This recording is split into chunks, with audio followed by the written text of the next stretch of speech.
Good morning and welcome to the Metro Board of Directors March 11th meetings. I'm Chairman of the Finance and Capital Committee, Steve McMillan.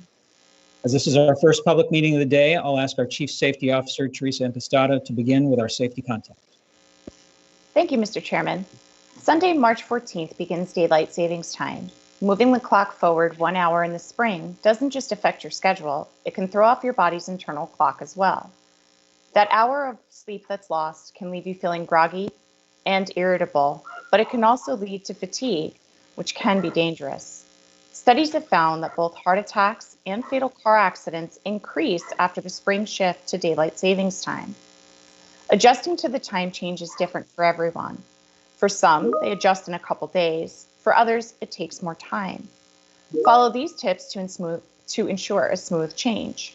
Start preparing a few days early. A few days before springing forward, begin going to bed 15 to 30 minutes earlier than your usual bedtime. Stick to your schedule. Be consistent with eating, bedtime, and exercise times during the transition to daylight savings time. Exposing yourself to bright light in the morning will also help you adjust. Avoid coffee and alcohol 4 to 6 hours before bedtime. Find out more at clevelandclinic.org. That concludes today's safety contact. Thank you. So we're beginning this morning with the Finance and Capital Committee. Since it is our first public meeting of the day, I'll ask Board Corporate Secretary Jennifer Ellison to call the roll. Thank you. Chair McMillan? Here. Vice Chair Slater? Here. Director Smedberg? Here. Alternate Director Bulger? Here. Alternate Director Rouse?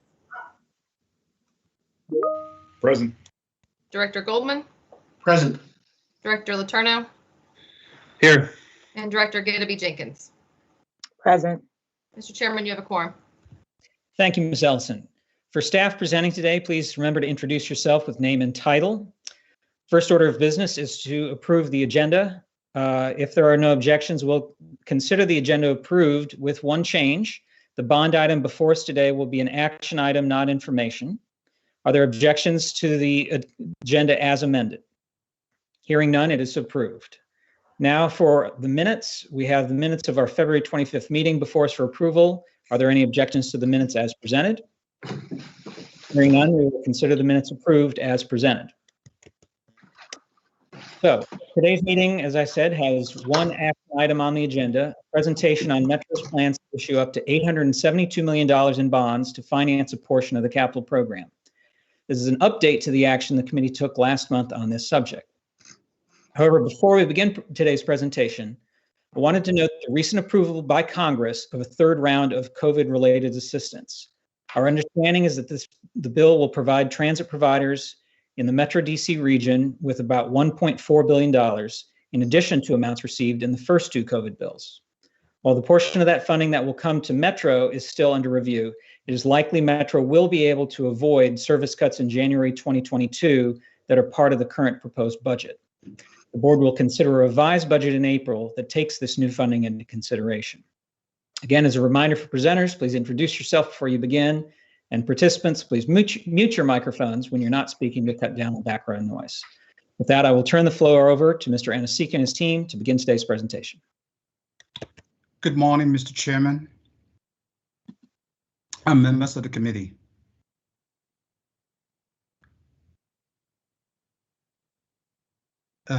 Trying to pull up a slide.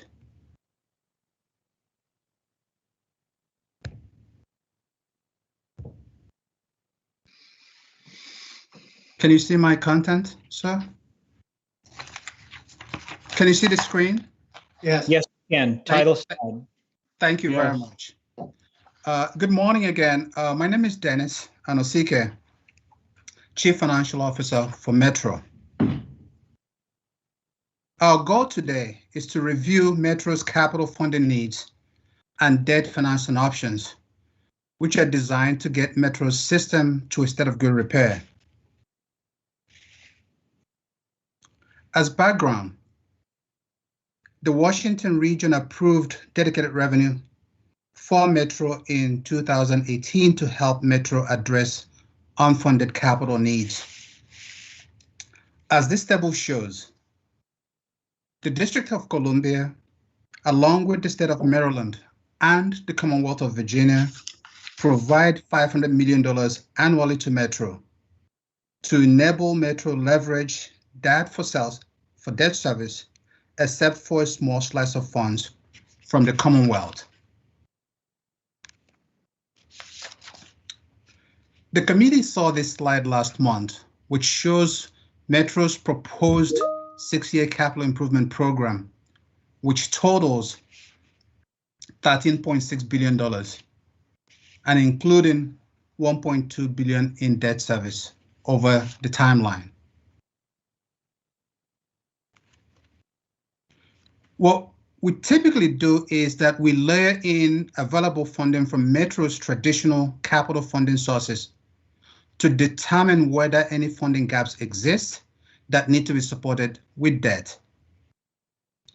Based on that analysis, the bottom row of this slide shows that Metro needs about $7 billion of debt financing by 2027 to meet its capital investment goals.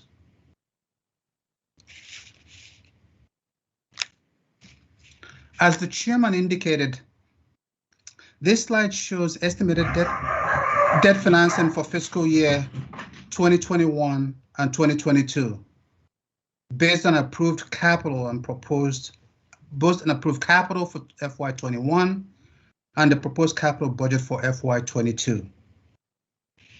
Last month, the committee reviewed $360 million of that amount needed to fund accelerated state of good repair projects, including platform rehabilitation and improvements at Addison Road, Arlington Cemetery, and Green Line stations in Prince George's County in FY 2021.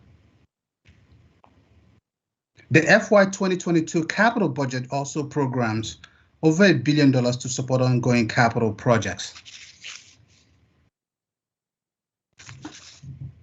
The next two slides, Mr. Chairman, lays out how staff approaches the market as we typically do each year when Metro issues debt to finance capital projects. We typically start by looking at cash flow and ways of managing interest rates to keep borrowing costs down. We also look at ways to minimize negative arbitrage, if any, as shown on the left hand of the slide. Against that backdrop, staff developed alternatives A, B, and C on the right side of this slide, using anticipated market conditions to look at the likelihood of interest rates rising or falling, looking at the cost of issuance, and looking at, as I said, how to best manage liquidity and using the line of credit if necessary. Based on those analyses, staff recommends alternative B, which is a single bond issuance in June, which includes the FY21 amount that the board looked at in last month, and a portion of the FY22 anticipated debt issuance.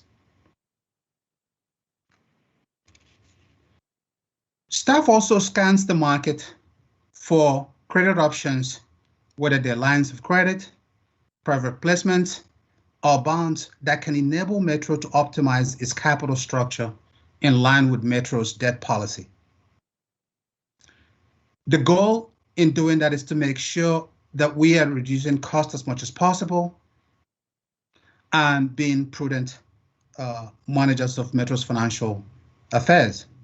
In this regard, staff is looking at other tools such as the Infrastructure Finance and Innovation Act, which is a US Department of Transportation program that could lower interest rates and extend maturity as a way of extending Metro's dedicated revenue capacity.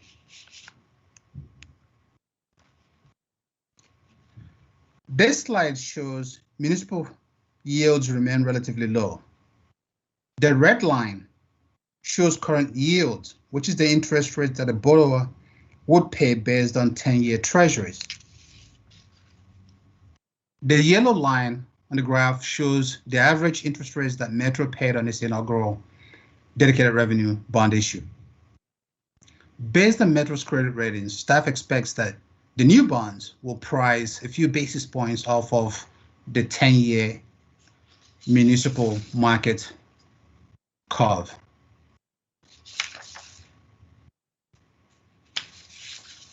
In the last 12 months, yields on municipal debt, represented by the red line on the left, has been relatively stable. However, as the committee is aware, rates continue to move around, including the big spike or the COVID bump in March, April of 2020, as indicated on this chart on the right. As the economy continues to pick up, rates are expected to rise, which is part of the reason why staff proposes to fund part of FY22 needs earlier in order to reduce future interest costs. Slide 11 recommends GFOA's recommended guidelines for selling bonds. And these are the same factors that we reviewed with the committee about last year. Because Metro has issued one dedicated revenue credit already, Metro can sell new bonds on a competitive basis. However, the backstory on transit continues to be focused on ridership and revenues, even though this credit is not backed by fair revenues, but rather by a multi-jurisdictional basket of assets. That is why Metro's financial advisor feels that Metro will be better off on a negotiated basis that allows staff the opportunity to explain the credit to the market, especially under current conditions. As such, Metro's financial advisor recommends that staff use a negotiated sale process to help lower borrowing costs and to advance Metro's DBE and equity goals. Assuming committee authorization, the proposed bond sale is anticipated to have the following characteristics. Although these factors will continue to shift until pricing. Slide 14 provides the timeline for finalizing due diligence and closing on the bonds. If everything goes as planned, staff is scheduled to come back in May to review key terms and conditions with the committee and to then seek final committee approval before closing. With that, staff recommends committee approval to issue the 2021 Series A dedicated revenue bonds. Mr. Chairman, that concludes my presentation, and I'll be glad to respond to questions. Thank you. Sorry, thank you, Dennis. Just need to take care of one administrative step before getting to questions. So before we begin the discussion, I would like to make a motion to amend the resolution passed by this committee on February 11th. I move to amend the resolution, amend fiscal year 2021 capital budget, and authorize the negotiation or competitive sale of the Series 2021A dedicated funding bonds as follows. Amend and replace in its entirety the fifth whereas clause to read as follows. Whereas Ramada intends to reimburse itself from bond proceeds for eligible expenditures incurred before the issuance of the bonds covered in this resolution, to the extent permitted by the Internal Revenue Code of 1986 and regulations issued under such code. Second, amend line 2 of the third resolved clause to delete 360 million and replace it with 874 million. The first of those is a technical clarification in the wording that was recommended by council. The second, just the amount. So could I get a second from a committee member, please? Mr. Chair, I'll second it for the purpose of discussion. Thank you, Mr. Smedberg. Now we can begin discussion. I will begin with a couple of brief questions for clarification, Mr. Anasike. So the recommendation before us includes financing of a portion of the fiscal year 2022 capital program needs. That, of course, is a proposal that is still out receiving comment still subject to final action by this board. So my question, Mr. Anasike, if in fact the board chooses to amend the proposal in a significant way, up or down, would that affect your recommendation to go to 874 now? Or would the impact of that be, that policy change be something that would be reflected in a subsequent bond issuance? Thank you, Mr. Chairman. If there's a significant reduction in the size of the capital program, then my recommendation to the committee will be to reduce the aggregate value at this time. The reason why staff made that recommendation is that based on the timeline, these funds are designed to be available by July 1.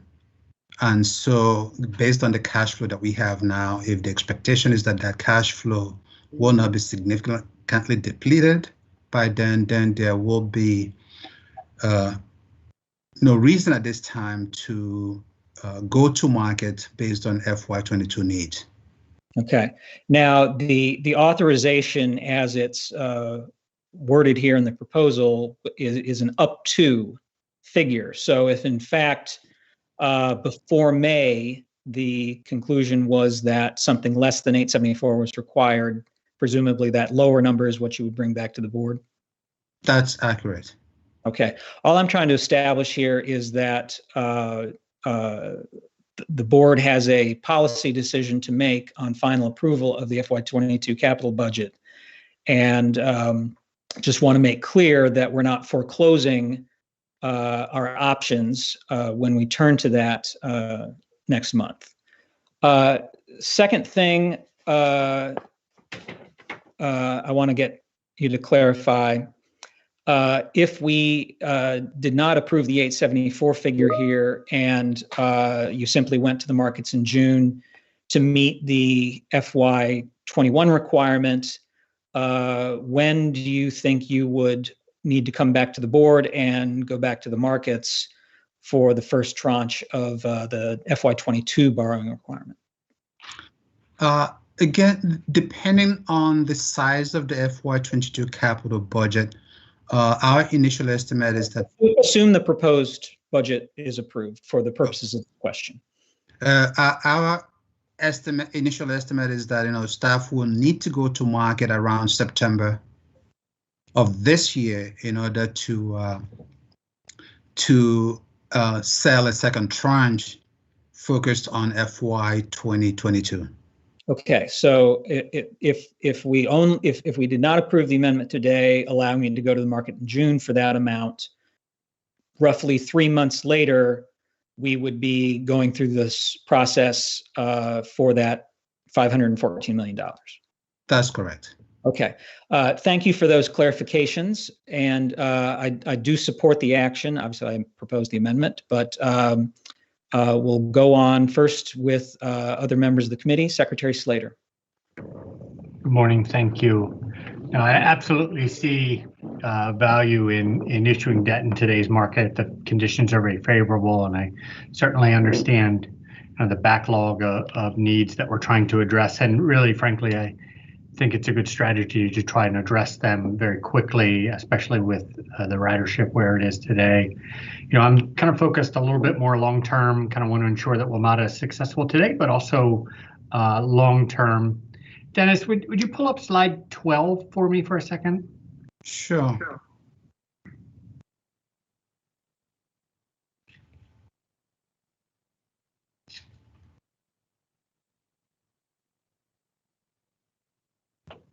Oh, I think your slide 12 is different than my slide 12.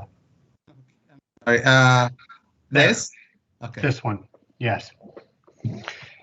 So I just want to kind of make sure we're clear on a couple of things. By 2027, WMATA is estimating 362 million of the bondable dedicated funding to be pre-obligated for debt service. So certainly I recognize that the capital improvement program, is scheduled to be relatively stable, but it does decline a little bit in that period. But when I look at the 6-year program and look at the 10-year program, there is a pretty challenging financial picture that we're looking at. So when you look at the 10-year projection, the 6-year outlook in the original Keeping Metro Safe, Reliable, and Affordable plan, it did demonstrate that funding gap in 2028.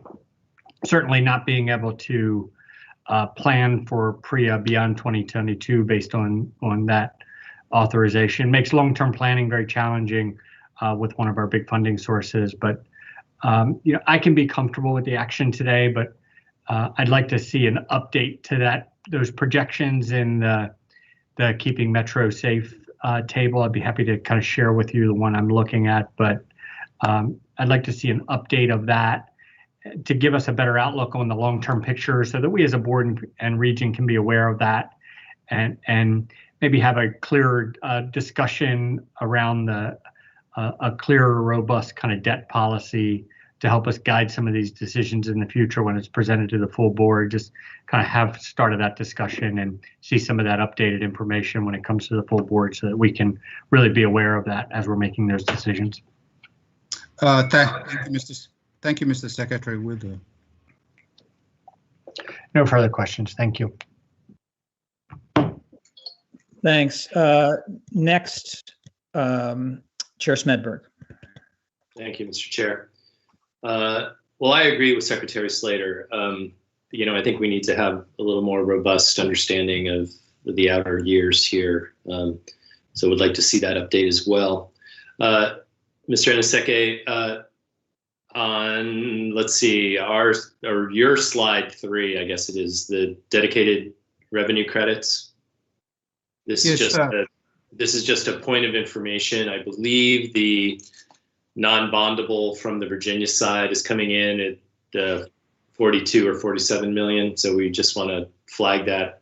I believe I saw something to that effect recently. So I just want to flag that for you. Thank you, sir. We'll do. Yeah, we have a segregated account for that to make sure that staff does not using that for debt. I appreciate the clarification. Thank you very much. Yeah, thank you. And I also want to, say I know we're amending this here, but it's being done for good reasons. But again, look forward to more detail and more information in the outer years. Thank you, Mr. Chair. Thank you. Next, Mr. Bulger.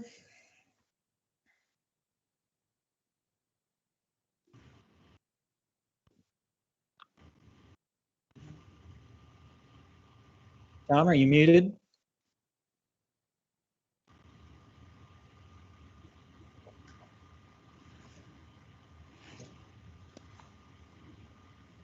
Okay, Tom, we'll come back to you. Mr. Rouse. Yes, thank you, Mr. Chairman. Nothing really to add from my side. I certainly agree with the longer-term outlook perspective as well, though. I think it's important to focus on what our immediate needs are, but certainly in a capital-intensive industry like this, we need to be thinking about and talking more about what the investments needs are for the future years, not just today. But in this current scenario, if it makes sense to go out and get more money, then certainly let's do so, if that's what the position is. So nothing else from me. All right, thank you. Next, Mr. Goldman. Thank you, Mr. Chairman. Mr. Aniseke, Dennis, I'd like to just ask you some questions on slides 4 and then slide 5, if you could flash them up and bring them together. Okay.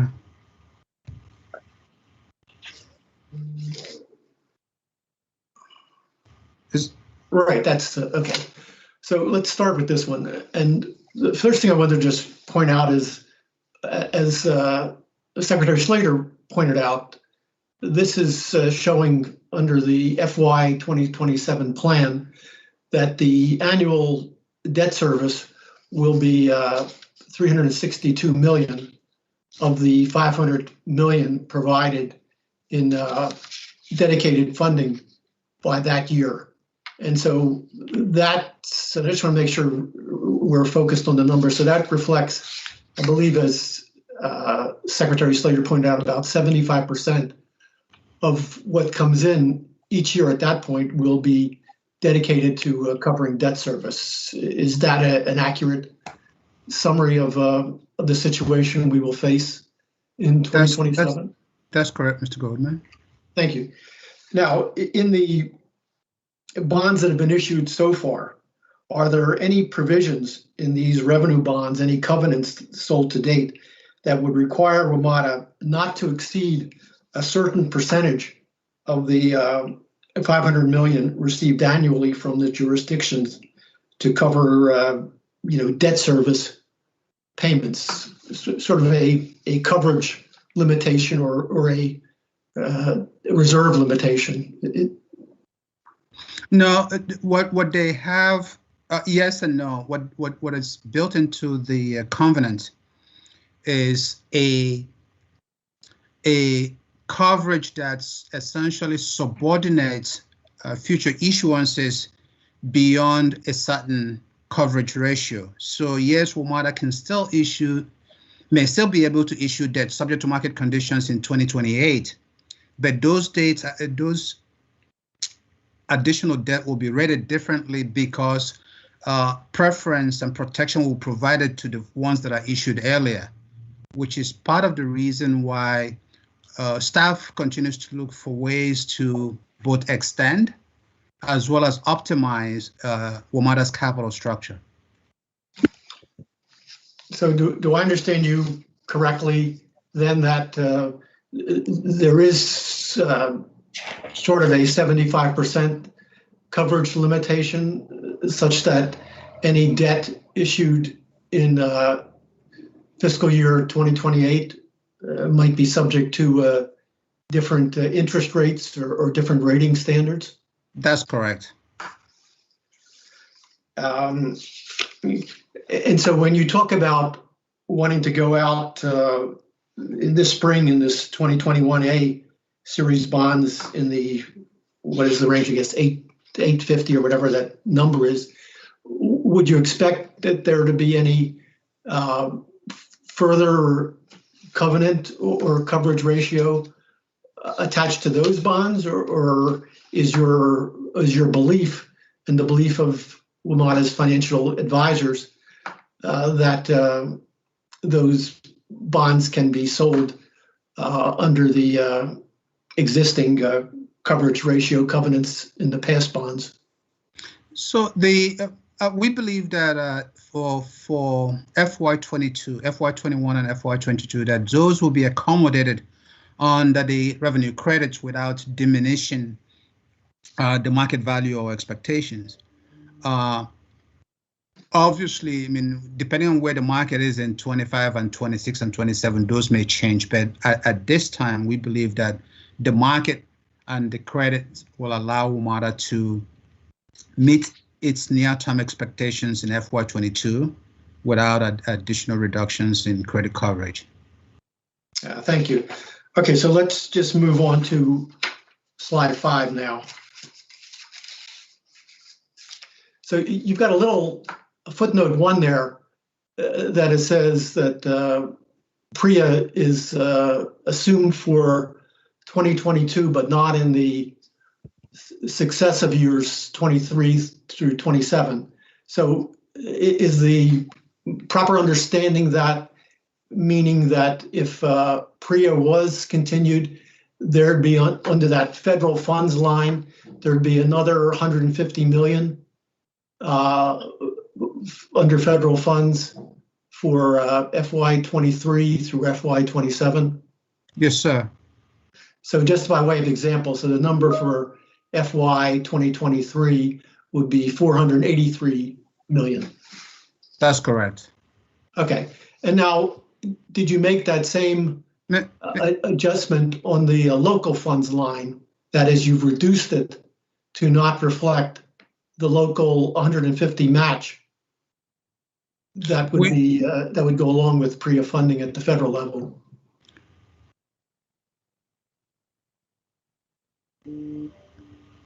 I believe that that's the case. I ask you that because I noticed that between 22 and 23, the local funds line seems to be about 150 million less, roughly. Yeah, I believe that that's the case. I would like to confirm that for you, Mr. Goldman. And to amend my earlier response to you, I think my understanding is that with respect to prayer, there are various options there. If Congress simply renews it, then the amount will be 150. If there's additional funds, then that the level of federal funding may actually go up. Okay, but let's keep this simple. Let's, for the purpose of these questions on this slide right now, let's just assume that the reauthorization is at the 150 level annually that it's been in the past. So if PREA is reauthorized, then the total funded capital in FY23 to FY27 would be 300 million higher. Is that correct? That's correct. And so the debt requirement in those years would each be reduced by 300 million. So by way of example, for FY23, the debt requirement would be 1,128. That's correct. All things being equal. All things being equal. And that would mean that the use of dedicated funding would be reduced for those years annually by 300 million as well. Is that correct? Okay. So if you had the money coming from federal sources, you wouldn't have to use the dedicated funding bond source. That's correct. If we have the money coming from the federal sources, our plan right now is to reduce the total debt requirement by that amount. My understanding is that on the local side, the reduction from FY22 to FY23 is Potomac Yard and other reimbursable projects. And so we've assumed here, maybe incorrectly, but we've assumed that the local portion, the local match, that the jurisdictions will continue to provide that, but if not, then either the need will go up or the capital reductions will be, the capital projects will be reduced. Okay, so let me understand this. So what you're saying is that while the federal funds line doesn't include the PREA 150 million, that the local funds line does include the 150 million. There's an assumption that the local jurisdictions, Maryland, Virginia, and the district would continue to contribute 150 million to the capital program. Yes, sir. Okay. So the debt requirement would only be reduced by 150 million rather than the 300 million we had hypothesized in the earlier question. That's correct. Okay. Now, I think I am in agreement with what you said, that with interest rates, so that it makes better sense to do the larger offering now.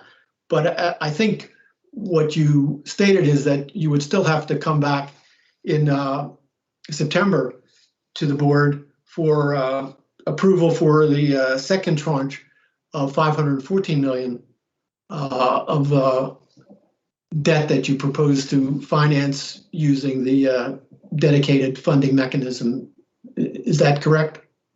Right. If the capital program stays as is. Yes, sir. Right. So you would still need 514 million to be financed with a bond sale. That's correct.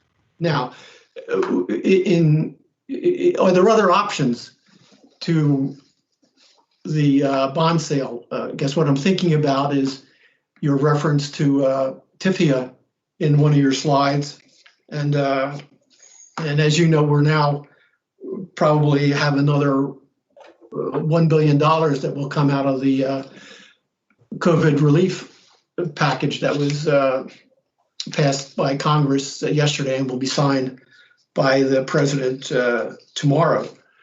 So do those present alternative sources to fund that 514 million rather than going and using dedicated funding for the 514 million.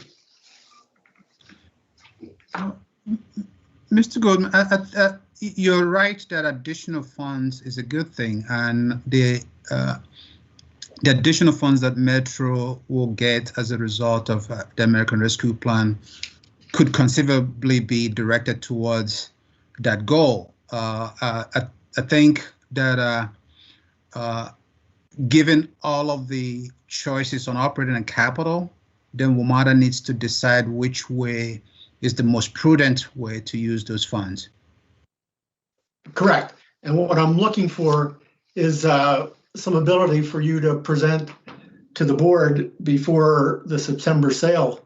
What are the pros and cons of using debt financing as opposed to, going back to the federal government DOT for a TIFIA loan, as you referenced in one of the slides in your presentation, or using the COVID relief funds, part of that roughly $1 billion to fill in on the capital side instead of using dedicated funding. Will you be preparing that kind of presentation to bring back to the board over the summer in connection with your request for the additional 514 million in financing for the second tranche for FY22? We will do so. Thank you very much. Appreciate that very much, and appreciate the time you provided this morning. Thank you, Mr. Chairman. Thanks, Mr. Goldman. Next is Mr. Letourneau. Thank you, Mr. Chairman. So, Mr. Ansike, just going to the question of competitive versus negotiated bonds, what's the yield spread that we could expect by making that decision going to negotiated versus competitive? And you can go back to that slide that covers that. I don't remember which one it is, but just so everybody knows what we're talking about. I think you had it there. Okay. Yeah, right there. Nope. I'm sorry. Right. Nope. One more. Oh, well, it doesn't matter. Okay. So that's it. Stop. Mr. Letourneau, thank you for the question. The straight answer to you is that we don't know. Right? We don't know because the market continues to move, and we don't know. I could tell you it's 5 basis points, but you really have no way of knowing if I frankly have no way of knowing if that's true or not. Right? What I've tried to convey to the board is that I believe that WMATA can do well either competitive or negotiated. As we've spoken with the market, the rating agencies unfortunately keep looking at, well, your ridership is down, your fare revenues is down, and we say, but that's not what's backing up this debt. That's not what's backing up this credit. Yeah, we know that, but cities are not doing well, states are. So we constantly have to tell the story about how this is created, the credit of the organization, but that's not something that we have not had to respond to on a fairly regular basis. That was the only reason why the financial advisor thinks, that at least for now, given where the market is, that's probably the better way to go. Okay, well, you just touched on what my second question was going to be, was there a specific recommendation from our financial advisor on debt as to which avenue? And it sounds like they recommended going to a negotiated sale. That's correct. Do they also recommend going to a single sale now or in the spring versus spreading it out? Yes, they did. Okay. I'm personally comfortable with it, given the amount of debt that we have to support, or given the amount of expenditures we have to support.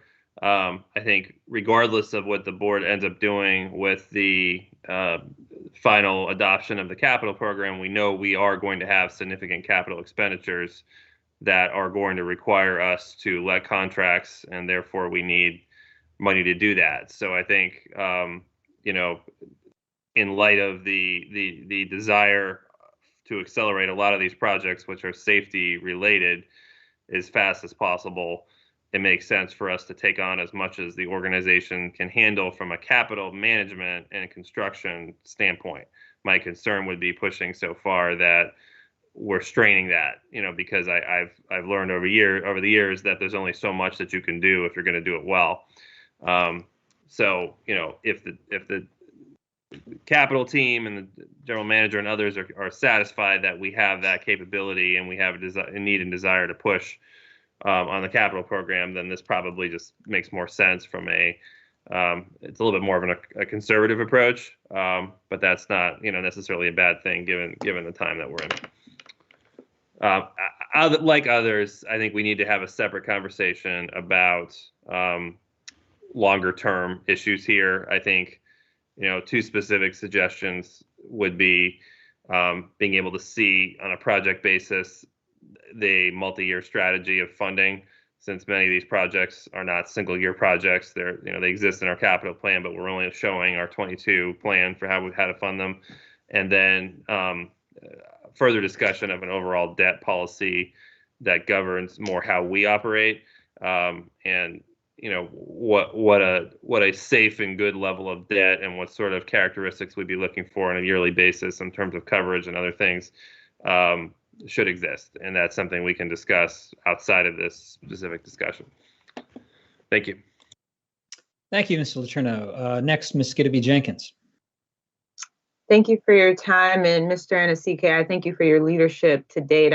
I just reflect on a time where WMATA was in a very different financial state in terms of what we might even be able to issue out. And I think it also speaks to the leadership of the general manager in terms of our capital improvement program overall and what we've been able to do over the last 5 years.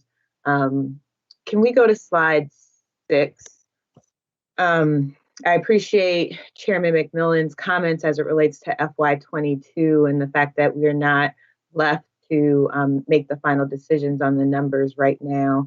I do just want to acknowledge, especially as we've been having public meetings over the last week, and public comments will be due on Monday. So please, if you do have thoughts on where we are going, I'm encouraging the public to also take this opportunity to have that discussion.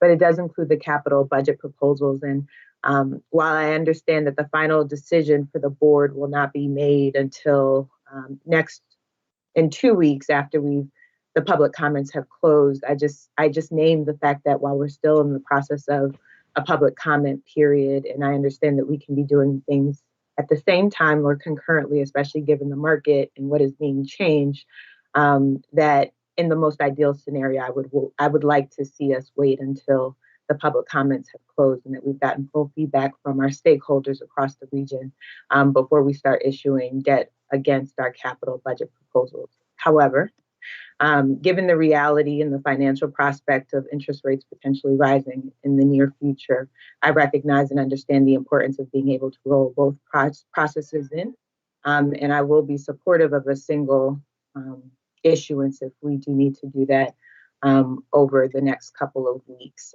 So I just want to name that as an area of opportunity. I also was hoping that we would go to slide, I believe, 8.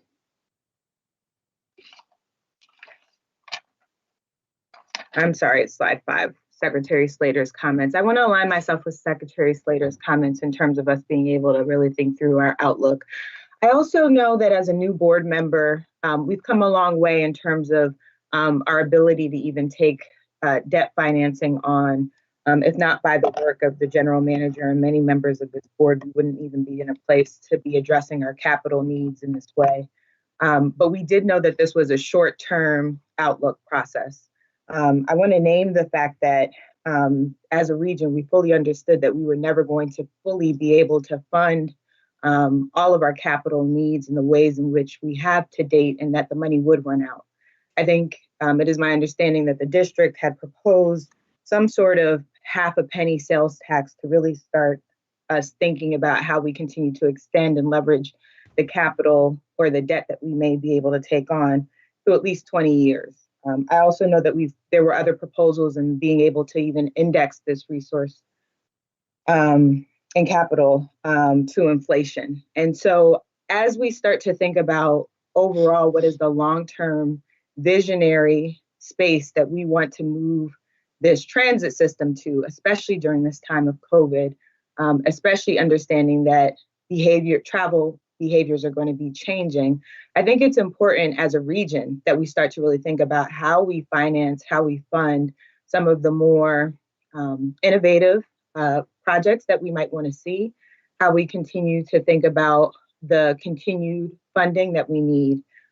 At the end of the day, we need money to make the region safer and for customers to be able to come back, whether it's through the dedicated revenue that our jurisdictions are offering, whether it will have to be potentially by increases. But I think being able to start to have a conversation as a region as to how we want to fund the future of Metro beyond just meeting our basic safety requirements is a critical one. And I look forward to seeing the board really push ourselves as to what that might look like, and being able to ensure that we have a system that lasts generations. And I'm excited. I speak not just as a DC member, but I also speak as someone who's lived in every jurisdiction, and that Metro has worked for me. But I've also I've seen its challenges. And I'm grateful for the thought process, even right now during this time of COVID, recognizing that people are not using the system to its full capacity, that we're trying to address as much of our capital needs. And I think that this plan starts to reflect that in the more immediate ways. What I hope is that when we do return, that the escalators are working for all of this money that we're going to put out in this market. I hope that the platforms are stable. And I hope that we are prioritizing the more immediate needs that riders are having to deal with to date. I want to maybe close out by focusing. I have two more questions. I want to go to the TIFIA slide 8, and I'm hoping, Mr. Anisike, you can talk a little bit more about TIFIA. And I think it's an interesting proposal to kind of think about using. I'm assuming we would be rolling in multiple projects to be able to bond against it, but to the extent that you can speak about TIFIA and why we wouldn't use it now, why we're going out to the market instead, just so that the public can have a better understanding of this program, and also what our thought process is for some of the alternative funding that we could potentially be thinking about. Thank you, Board Member Jenkins. The reason, as I indicated earlier, every time we sense a need to use financing, we want to make sure that we're putting Metro in the best possible light and in the best possible position. Because we had focused on all of these other credit issues, with the lines of credit, we're looking at private placements. We started last year talking to the federal government about potentially using TIFIA.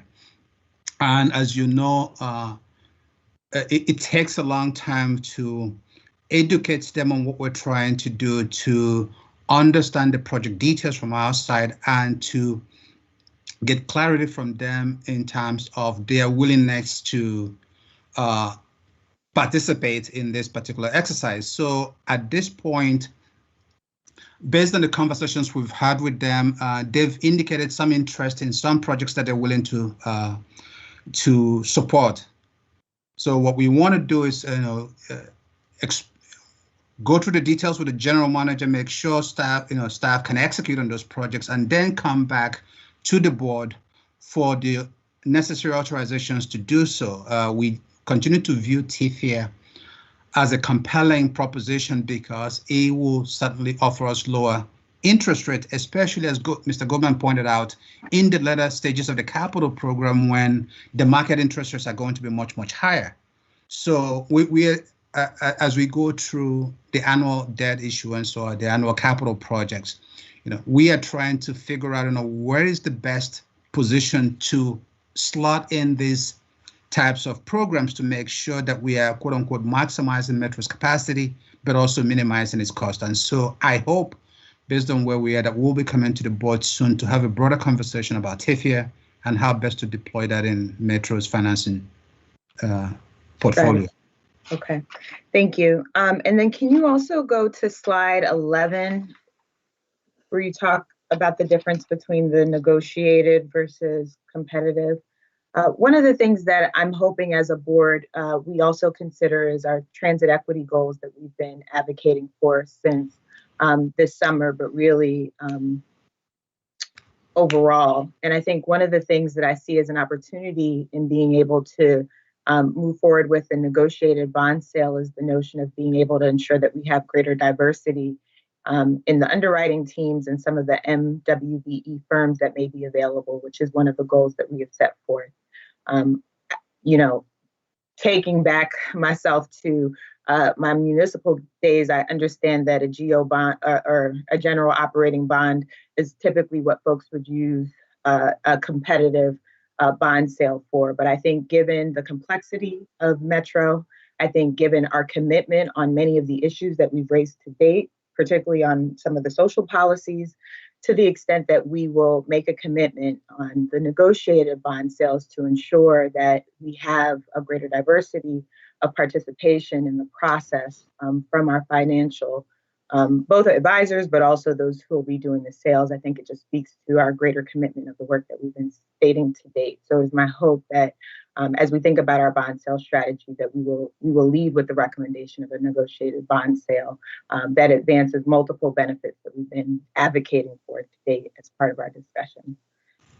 With that, I just want to, again, thank you, Mr. Anasike. I think we often give praise to the full team on the leadership that they are doing to date on making sure that our capital programs are moving forward, that the plans are being executed, but you need money. And the financial state, in spite of the struggle that we've had with COVID, I think we continue to find new ways and push ourselves to meet that gap. And part of that is because of your leadership.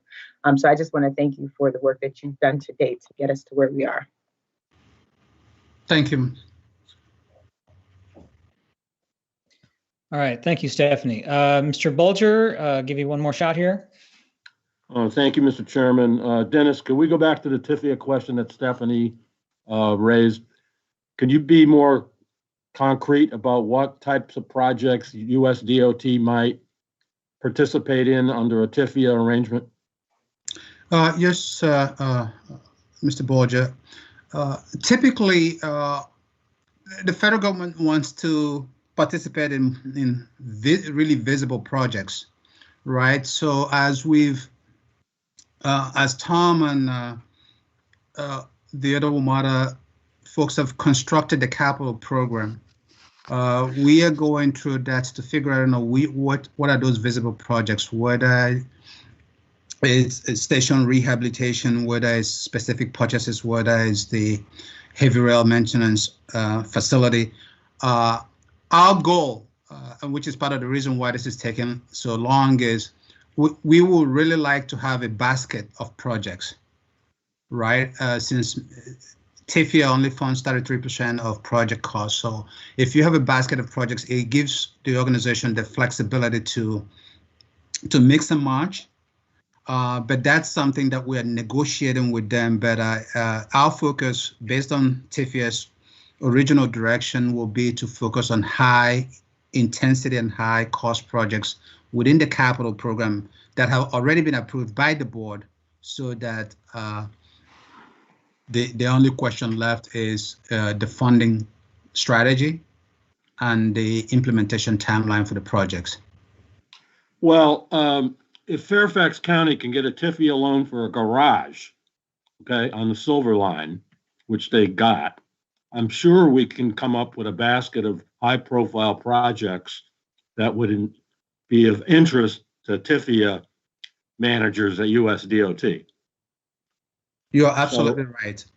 So here's my suggestion, Mr. Chairman, Steve, why don't we ask the TIFIA manager at US DOT to be on a call in the future to tell the board what their interests what they're interested in, because, as many of you know, TIFIA has been woefully nationally used since its inception at the behest of LAMTA about 10 years ago. So I don't know, Steve, how you feel about that? Definitely something worth exploring. Dennis, if you could coordinate with us behind the scenes on how to get the answers to Mr. Bulger's suggestion there. I will. Thank you. Good, thanks. Mr. Chairman, Yes, Mr. Lizzo. not to interrupt, but I will just point out to Mr. Bulger, Loudoun County also have one, and we negotiated out of it as fast as we could, and went into the competitive market with it for a lot of different reasons. So we can talk further on that. I didn't know that. That's interesting. Thanks, Matt. Great.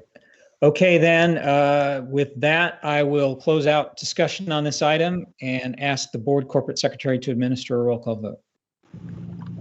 Chair McMillan? Aye. Vice Chair Slater? Aye.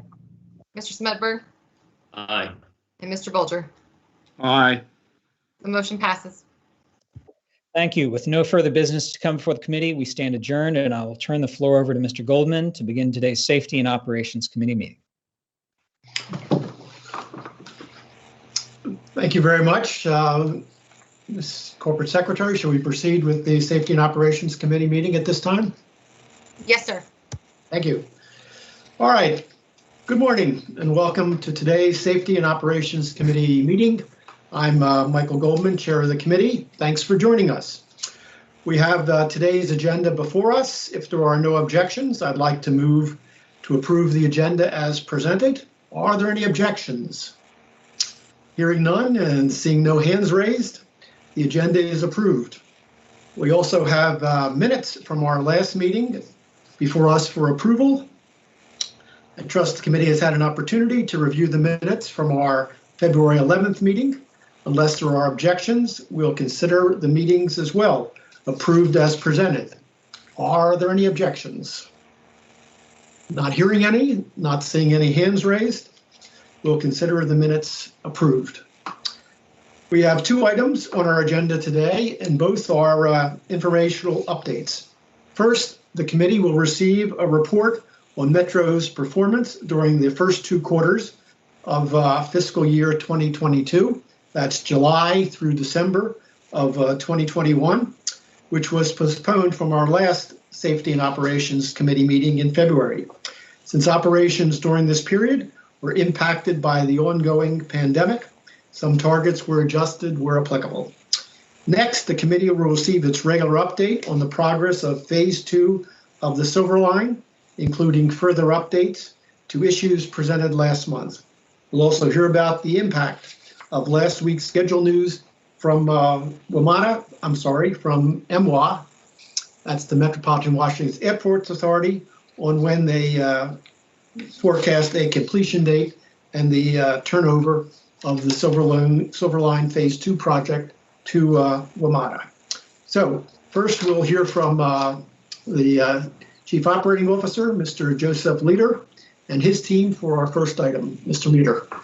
Good morning, Mr. Chairman. I'm going to share my screen.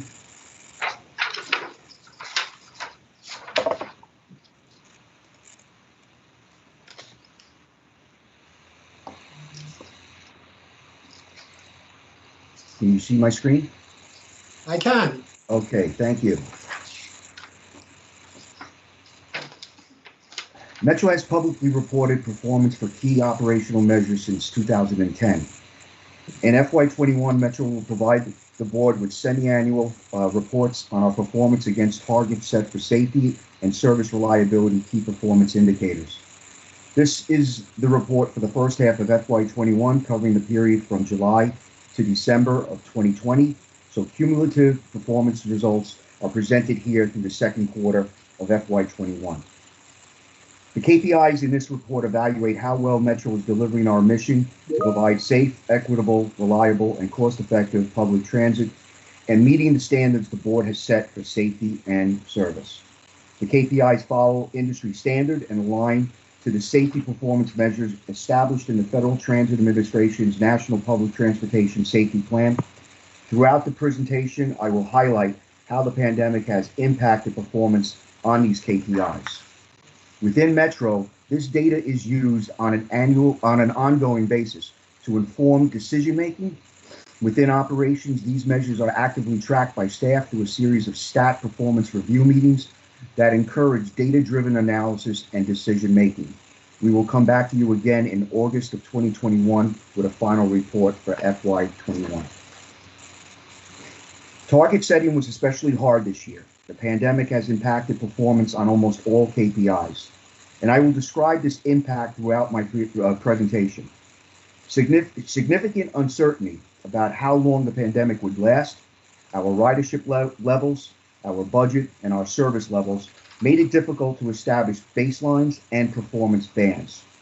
Nonetheless, the Metro Executive Management Team recognized that it is important to set targets in order to define success. We took three approaches: aim for continuous improvement, maintain FY20 levels, or set no target at all. Targets for safety events, employee injuries, and bus and rail reliability aim for continuous improvement over the prior year's performance.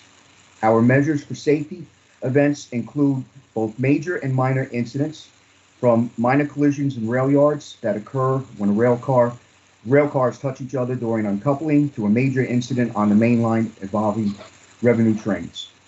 This is why we have targets greater than 0 in some categories, although in all cases we aim to improve over the prior year's performance. Given the uncertainty surrounding the operating budget and service levels in FY21, targets for on-time performance, elevator and escalator availability, customer injuries, and crime were kept at FY20 performance levels. For customer injuries and crime, the aim is to reach FY20 performance levels by the fourth quarter of the year. Targets were not set for ridership and crowding due to the uncertainty surrounding the region's response to the pandemic. No target was set for customer satisfaction due to the difficulty in getting comparative data. Metro showed strong performance on safety measures during the first half of FY21, meeting all targets except for red signal overruns.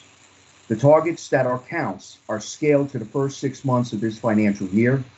While service levels and employee availability have approached pre-pandemic levels, lower ridership and less traffic as a result of the pandemic have continued to impact our performance on many of our KPIs. I will touch on this impact as I provide more details on each of these measures. The target for crime aims to reach FY20 performance levels by the fourth quarter of FY21. The targets account for anticipated ridership decreases compared to FY20 levels. Crime met target. As expected, with the sharp decrease in Metro ridership due to the pandemic, the overall number of crimes fell 55% compared to last year. 2/3 of the crimes occurred on Metro Rail. We saw the biggest decrease in crimes against property, which include theft, motor vehicle theft, arson, robbery, and burglary. There were 60% fewer of these crimes in the first half of FY21 compared to the first half of FY20. Crimes against persons, on the other hand, have increased despite the lower ridership. These include assaults, homicides, and rapes. This is unfortunately in line with the experience of many of the other jurisdictions in the region. Only Fairfax County observed a decrease in aggravated assault and homicides in the calendar year 2020. All other areas saw increases. MTPD has not changed policy or practices as it relates to policing due to COVID-19, and we continue to aggressively investigate all these incidents.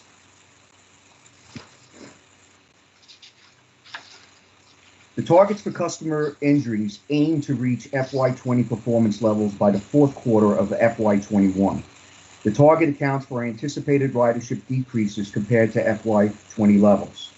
Customer injuries on all modes met the targets for the first half of FY21. As expected, with the sharp decrease in Metro ridership due to the pandemic, The overall number of injuries fell sharply when compared to last year. We see other impacts of the pandemic on this measure. In particular, certain types of injuries have decreased. For rail, slips, trips, and falls that occur due to crowding have dropped as we have fewer customers in our system at any given time. For bus, customer injuries related to collisions have dropped, and less traffic regionally has resulted in fewer collisions and fewer collision-related injuries. Metro staff continues to identify and address the main sources of injuries, which remain slips, trips, and falls and collisions. For example, on the rail system, we are replacing and repairing floor tiles as part of our new platform improvement project using a new tile that has a better grip. On the bus system, we are conducting safety observations at sites of frequent collisions to determine how we can make them safer, and meeting with operators that have had one or more collisions to discuss what happened and determine how to prevent collisions from reoccurring. On Metro Access, we are continuing to reinforce best practices for wheelchair securement during our annual operator recertification process. The employee injury target was set as a 5% improvement over the 3-year average. We met target for both rail and bus injuries. As is typical amongst transit properties, bus employee injuries are higher than rail employee injuries. This is due to the nature of the work. Bus operators can be injured during collisions, which occur more frequently on bus because service is intermixed with traffic. Bus operators also directly engage with customers and so have a higher rate of negative customer reactions that result in assaults or stress claims. The pandemic has had a positive impact on our performance on this measure. Lower ridership and social distancing requirements have led to fewer direct interactions between Metro staff and customers. On occasion, these interactions can lead to assaults on employees and stress-related injuries. These injury types have fallen along with the lower ridership. Less traffic has led to fewer collisions and fewer collisions-related injuries for bus employees. Safety observations are used to reinforce good behavior and proactively identify and address unsafe behaviors. The target for NTD collisions aims to achieve a 7.5% improvement over the baseline, a 3-year average. Metro met its target for NTD collisions during the first half of FY21. NTD collisions are serious collisions, about 6% of our collisions that Metro reports to the FTA. They have resulted in customer or employee injuries requiring immediate medical attention away from the scene, tow away of any vehicle involved, or combined property damage greater than $25,000. Less traffic, including pedestrian and bikes during the pandemic, has contributed to improvements in the collision rate. There was a 75% reduction in pedestrian and cyclist strikes in FY21 versus FY20, and collisions at intersections were also down 50%. Currently, Metrobus is providing about 75 to 85% of pre-pandemic service levels.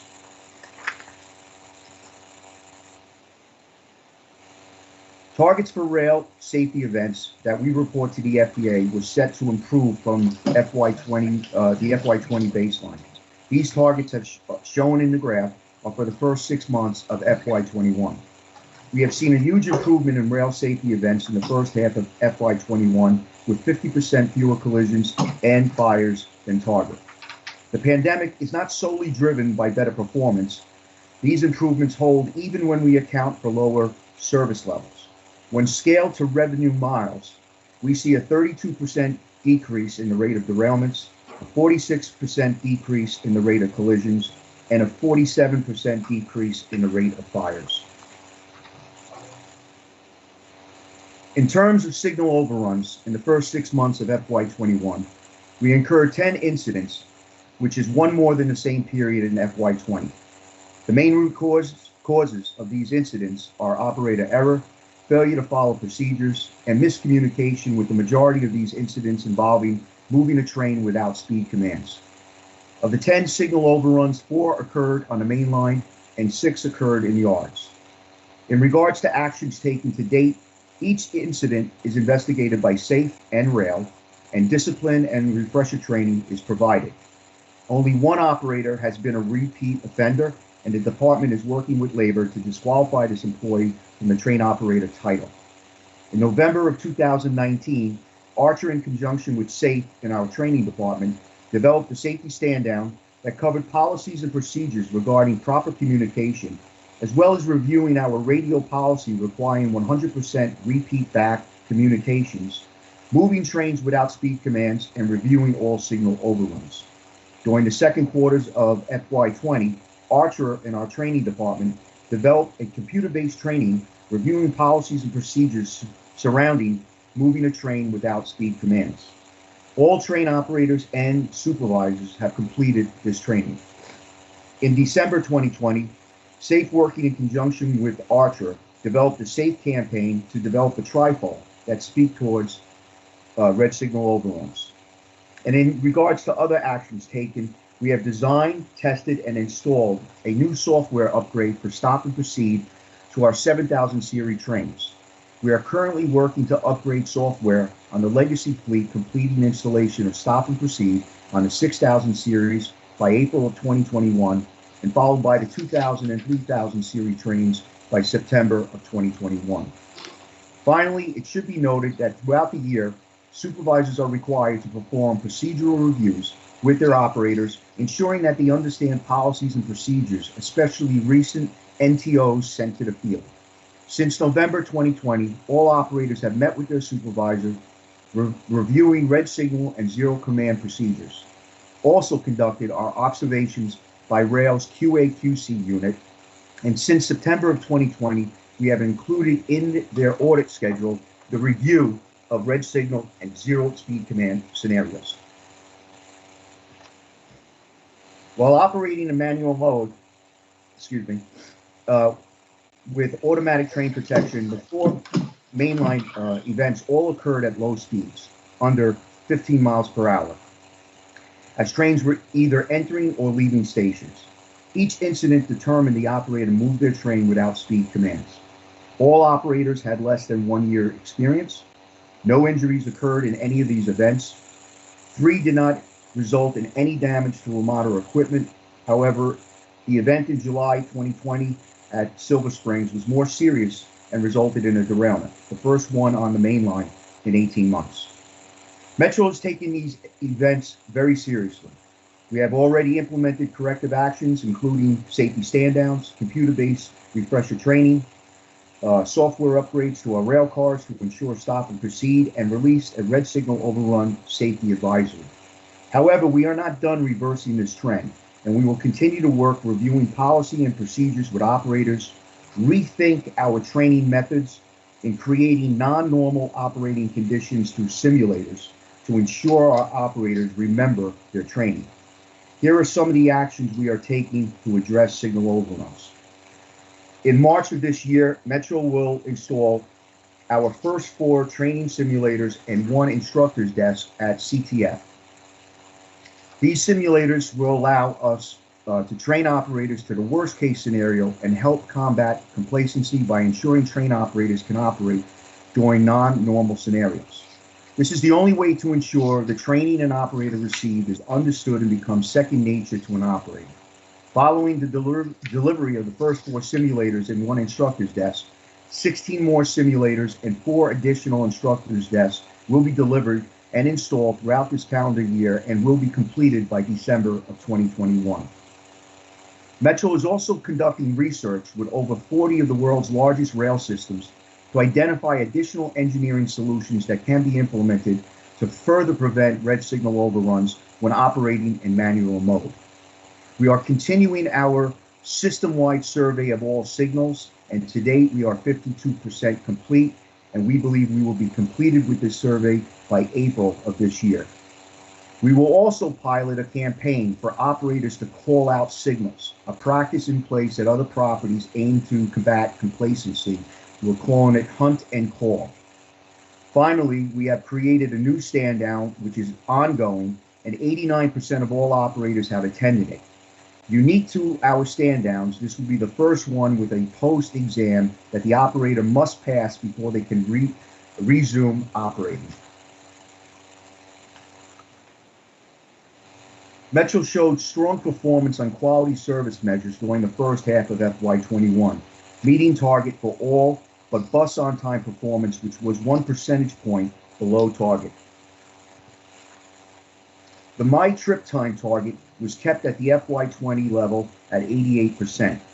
91% of our Metro Rail customer trips were on time during the first 6 months of FY21, better than target and an improvement over FY20 and FY19.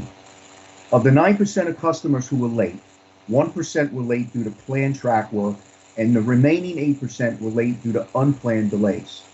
About 1/3 of those delays are related to rail cars, 1/3 related to police activity and customer-related incidents, and 1/3 to infrastructure failures, operational issues, and/or other types of incidents. Can I just hold you up for a minute there? Corporate Secretary, I'm just seeing the screen with Mr. Lader's photo picture. Is the feed going out to the public and the other board members still of his slide presentation of these issues? There we go. Okay. Mr. Lader, go proceed. I think we've now got your slideshow back on track. Sorry about that. Okay. The strong performance is in part driven by strong railcar reliability. The pandemic has made minimal impact on customer on-time performance. Rail transportation and control center staff continue to focus on adhering to schedule, paying close attention to on-time terminal departures. The state of good repair programs for track, signals, switches, track circuits, and power are key to sustaining these high levels of performance. The bus target was set at 75%, which was average performance in July and August of 2020. Bus was just shy of the target due to a rise in early departures related to less traffic and lower ridership stemming from the pandemic. Early departures have almost doubled compared to the prior year. The current schedule reflects pre-pandemic traffic levels and end-to-end travel times. We will implement the new schedule in March, and actually it goes into effect this weekend, which we hope will improve on-time performance. This target was held at the FY20 performance level. Performance greatly exceeded target, and the pandemic has had a big impact. Less traffic, reduced ridership, and the elimination of shared rides have led to strong performance on this measure. Targets for both bus and rail aim for continuous improvement. Rail performance is a 7% improvement over the 3-year average, and bus is a 1% improvement. Both the bus and rail fleet have achieved record reliability levels for the first 6 months of FY21, reflecting sustained focus by maintenance and engineering staff addressing failures. As this measure is scaled to miles, we see minimal impact on the pandemic on performance. Targets were held at FY20 levels.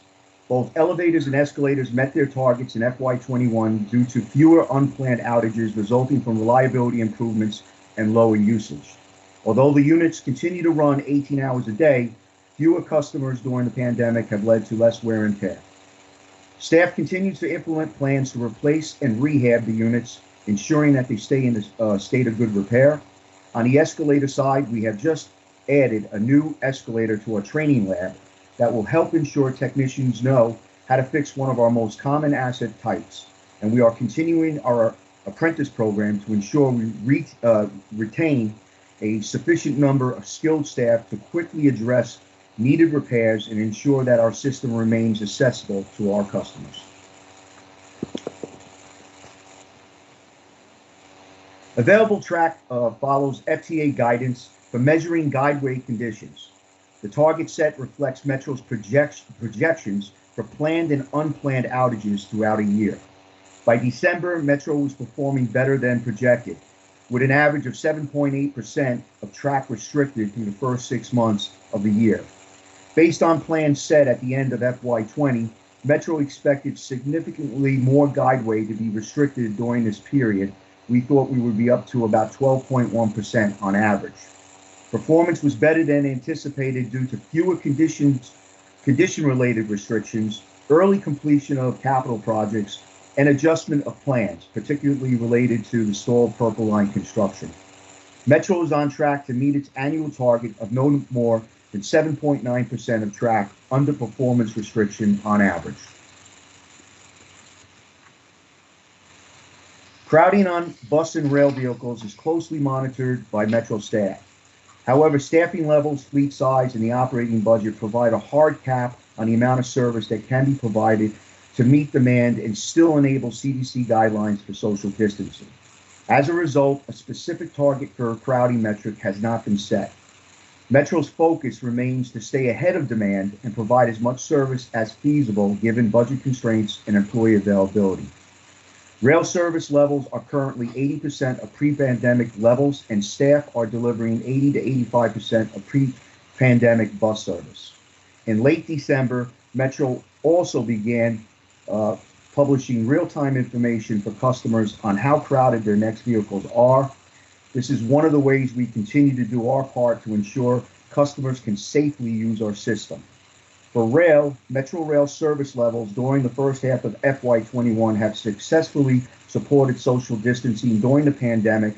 Only 0.3% of passenger travel time was in crowded conditions. For bus, during the first half of FY21, 4% of bus stops were encountered by a bus with more than 20 passengers on board. This measure looks across the system and evaluates crowding at every bus stop. What this measure tells us is that for every 100 bus stops serviced by Metrobus, 96 of them had fewer than 20 people on board. 4 had more than 20 people. Total ridership was approximately 8% above initial budget forecast, driven by ridership on Metrobus. This reporting period, July through December of 2020, was prior to our return to front door boarding and charging fares. Through customer research, we know that customers were making more discretionary trips because traveling was free.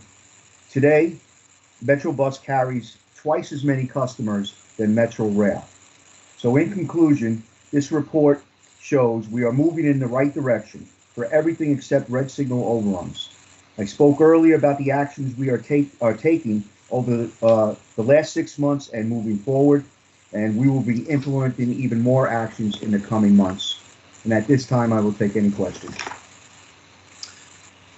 Thank you, Mr. Leader, for that report. It's very encouraging that results were so positive during this very trying time during these 6 months of the pandemic. I'd like to first ask you just a few questions to get the ball rolling here.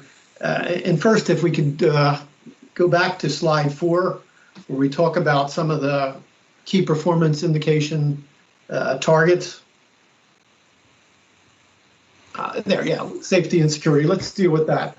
I guess I want to get a better understanding and give the public a better understanding of where these targets come from, so that you've indicated for Part 1 crime, the target for the 6 months was 382, for customer injuries 282, and for employee injuries, just to take example, 7 per 100 employees.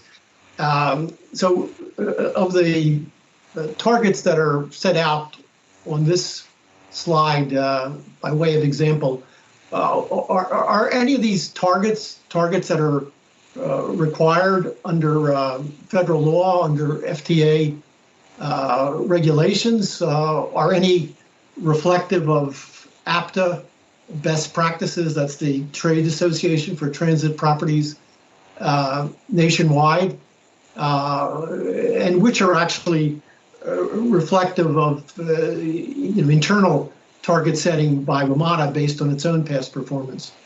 Well, in terms of crime, Part 1 crimes is something that we have to report out to the FBI. So that's a standard, all police agencies have to do that. In terms of the other key performance indicators, a group that is under me, that's led by Andrea Burnside, we do a lot of benchmarking. Many of these are that you can find within other agencies, customer injuries, employee injuries, bus collisions, rail collisions, derailments. And a lot of this stuff is what we want to track, and we have to report out to the WMSC and the FTA. So we use benchmarking as a way of helping us set targets. And again, as I mentioned before, what we try and do is each year look at prior, like a 3-year average, and then we look to see if we can improve on that. But this year with the pandemic, it was very difficult. Yeah, I suspect with a pandemic year like this, it is very difficult. But I think in your next presentation would be helpful to be able to see those benchmarks and just be able to compare what targets WMATA is setting with what's being set by other agencies, like Chicago, CTA, or SEPTA in Philly, or MBTA up in Boston. So we just have a sense of where we fit in with our peers, and where we're setting targets consistent with the targets they're setting, and where our performance is sort of out of line with the kind of performance that they're showing on their systems. Okay. Let me then, I guess, move on to slide 7, where we deal with employee injuries. And I think you mentioned this in your opening remarks, but here in employee injuries, we again see this pattern where the bus employee injuries are 3 times that for rail employees. And you mentioned some of the steps being taken, but I guess the 2 questions I would have are whether WMATA is an outlier here, and our level of bus industry is worse than some of our other transit properties in the country, or is this a national pattern of bus injuries being so much worse, bus employee injuries than rail employee injuries? And if you could just talk a little bit more about what steps are being taken to kind of bring that level of bus injuries down as we move forward. Okay, it's a great question. I can't tell you, versus New York, Chicago, or BART, where we are when it comes to injuries. But I can tell you, when you speak to them, they'll tell you the same thing. What drives most of these accidents are stress related when it comes to encounters with customers, as well as bus collisions. So the 2 things that we are doing here at Washington Metro is putting all our bus operators, and we're still working on it, through a de-escalation training, and it's actually run by the police department. And what we're trying to get our bus operators to understand is it's not you, it's your uniform, and how can you de-escalate if you have somebody who's on your bus that's creating a problem. So that's one of the things we're doing to try and hopefully drive down bus operator assaults. The second thing we're doing is working on our training. What are some of the things that we can do? So we are looking at, intersections where we have high accidents. We work with, before Jeff Marudian left, I was having a quarterly meeting with him, and we spoke about different things that we could do, whether there were certain intersections we could have a left arrow, or is there some other way we could, reroute the bus in order to get down that street. We were also working on a pilot to extend the sidewalk out, because a lot of our bus accidents is when the bus comes in and goes to kneel, it's on an angle, its rear end is kind of sticking out. And what happens is, as the bus tries to get back out in traffic, a lot of times there's collisions there with cars. And any collision could result in an injury. So what we're trying to do is come up with some engineering solutions, working with our jurisdictional partners to try and negate some of these accidents. I guess one of the changes you did make on bus employee injuries is the addition of the bus shields, driver shields in the front. Yes. Is there any statistical evidence that that's reduced the level of altercations with riders and bus patrons? I would have to go back and look because, sometimes an assault doesn't mean you're physically hit. It could be somebody throwing a liquid or spitting. So the shield will protect the operator from real physical harm. But some of the stress-related accidents come from somebody throwing unknown liquid on a bus operator or, spitting, So I would have to go back and do a little bit of an analysis to get back to you. I believe, yes, we've seen less interactions because of the shields. And I believe those type of assaults have gone down. We've seen a downward trend in the last couple of years.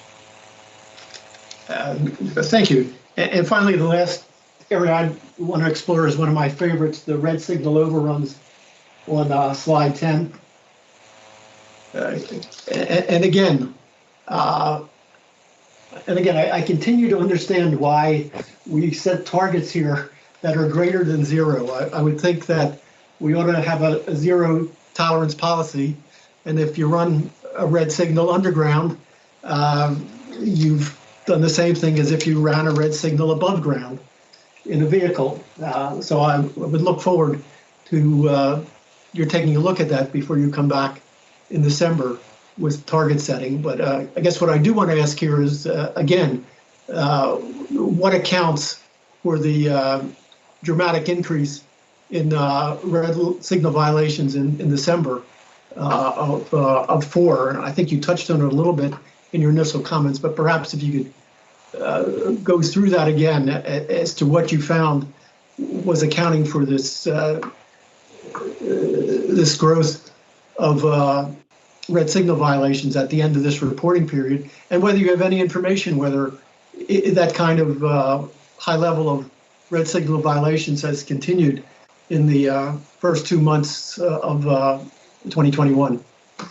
Okay. When you investigate these types of incidents, a lot of things come out. One thing that did happen during the pandemic that required us to change our business practice was the way we trained and the way we followed up with our employees. If you recall, back in March, April, May, the CDC came out with guidelines that restricted mask wearing to only first responders and medical staff. So that meant we could not issue out PPE, and it was very hard to find PPE for our employees. So one of the things that happened in the very beginning of the pandemic was we had to stop our ride-alongs, where a supervisor would go in and watch the operation of a train operator because of the fact that they have to pass each other. They would not be able to keep the 6-foot distancing, so that I think that had a factor that played into it. As I mentioned before, the 4 on the main line, those employees had less than 1 year. So when they came out of training, that contact was really important. Once we were able, or once the CDC changed their guidelines and said, everyone should be wearing a mask, and we got it out, we went right back into those types of checks. And as I mentioned before in my remarks, by the end of November, every supervisor had met with the employees that were assigned to them to make sure that they were fully aware of policies, procedures, especially surrounding red signal overruns. So I think from hindsight, some of the spike could have been because of what happened in the pandemic, the way we were forced to train. Some of the training we had to do remotely. So, so I think some of that could have it. I'm not using that as an excuse. By all means, I'm not using that as an excuse, but I think that was a factor that kind of played into it.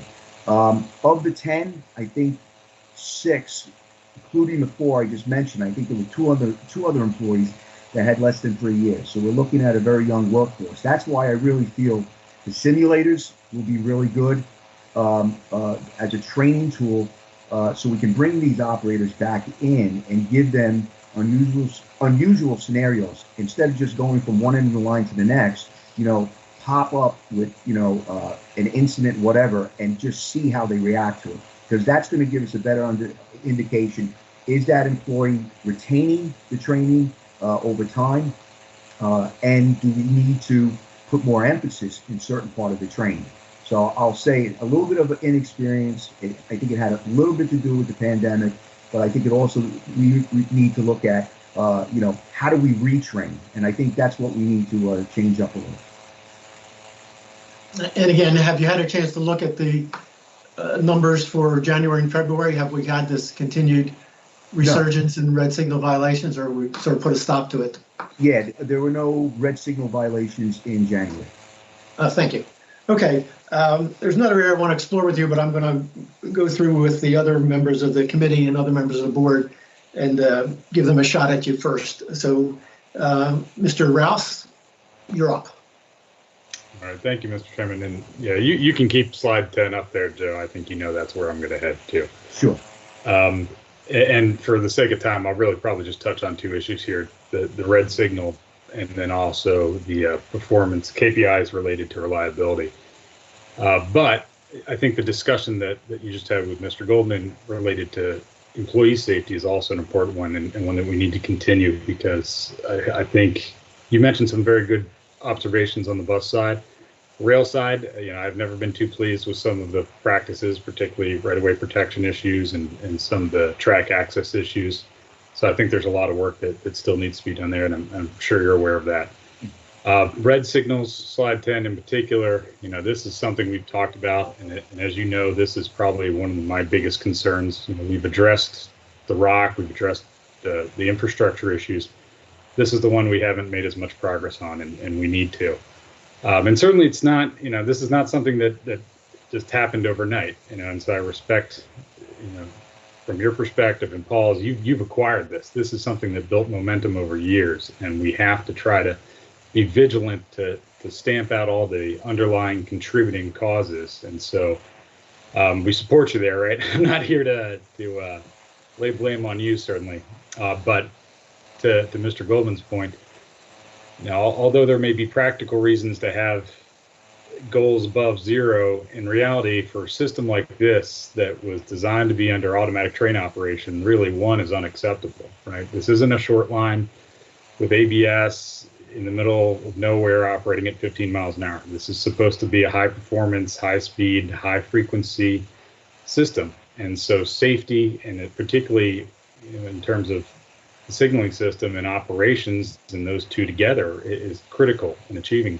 safe operations. And so I think you've outlined some very good improvements to start, particularly on the training and simulator side. We've talked about this before.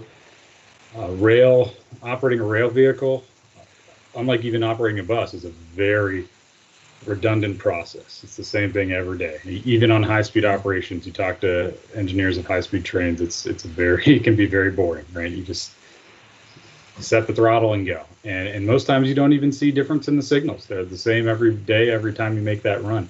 And so, yeah, we don't get an opportunity to really stress employees. They don't really get an opportunity to use training and respond in situations that are abnormal. And that can be difficult, and that can lead to a lot of what we classify as human error. But that's also part of the issue, right? What are the root causes here? And that's, looking at your slide, I don't see many things that are really true root causes, and I think we need to dig into those a little bit more, and I think you've started to do that. But again, given that this system was designed for ATO operations and not intended to be manually operated for anything like the time, where are we headed? What have we done? And certainly, we went into manual operations as a short-term mitigation after Glenmont, and I understand that. But if we intend to maintain manual operations in perpetuity, we really need to look at things beyond just the high-level root causes, right? What is the training program adequate, as you've talked about? And is the wayside signaling in our operating rules, do they meet our needs for this type of operation? Right? Have we ever even looked at that? Basically, are we setting ourselves up for failure, right? And I think it's easy to classify things as human error, but in reality, it may be that we just never really reset ourselves to operate in this type of environment. But I think you understand that, and I think you've started some of those issues. Calling signals, something simple. Hopefully, the trick there is, how do you get employees to buy in, and how do you make sure they're doing it right?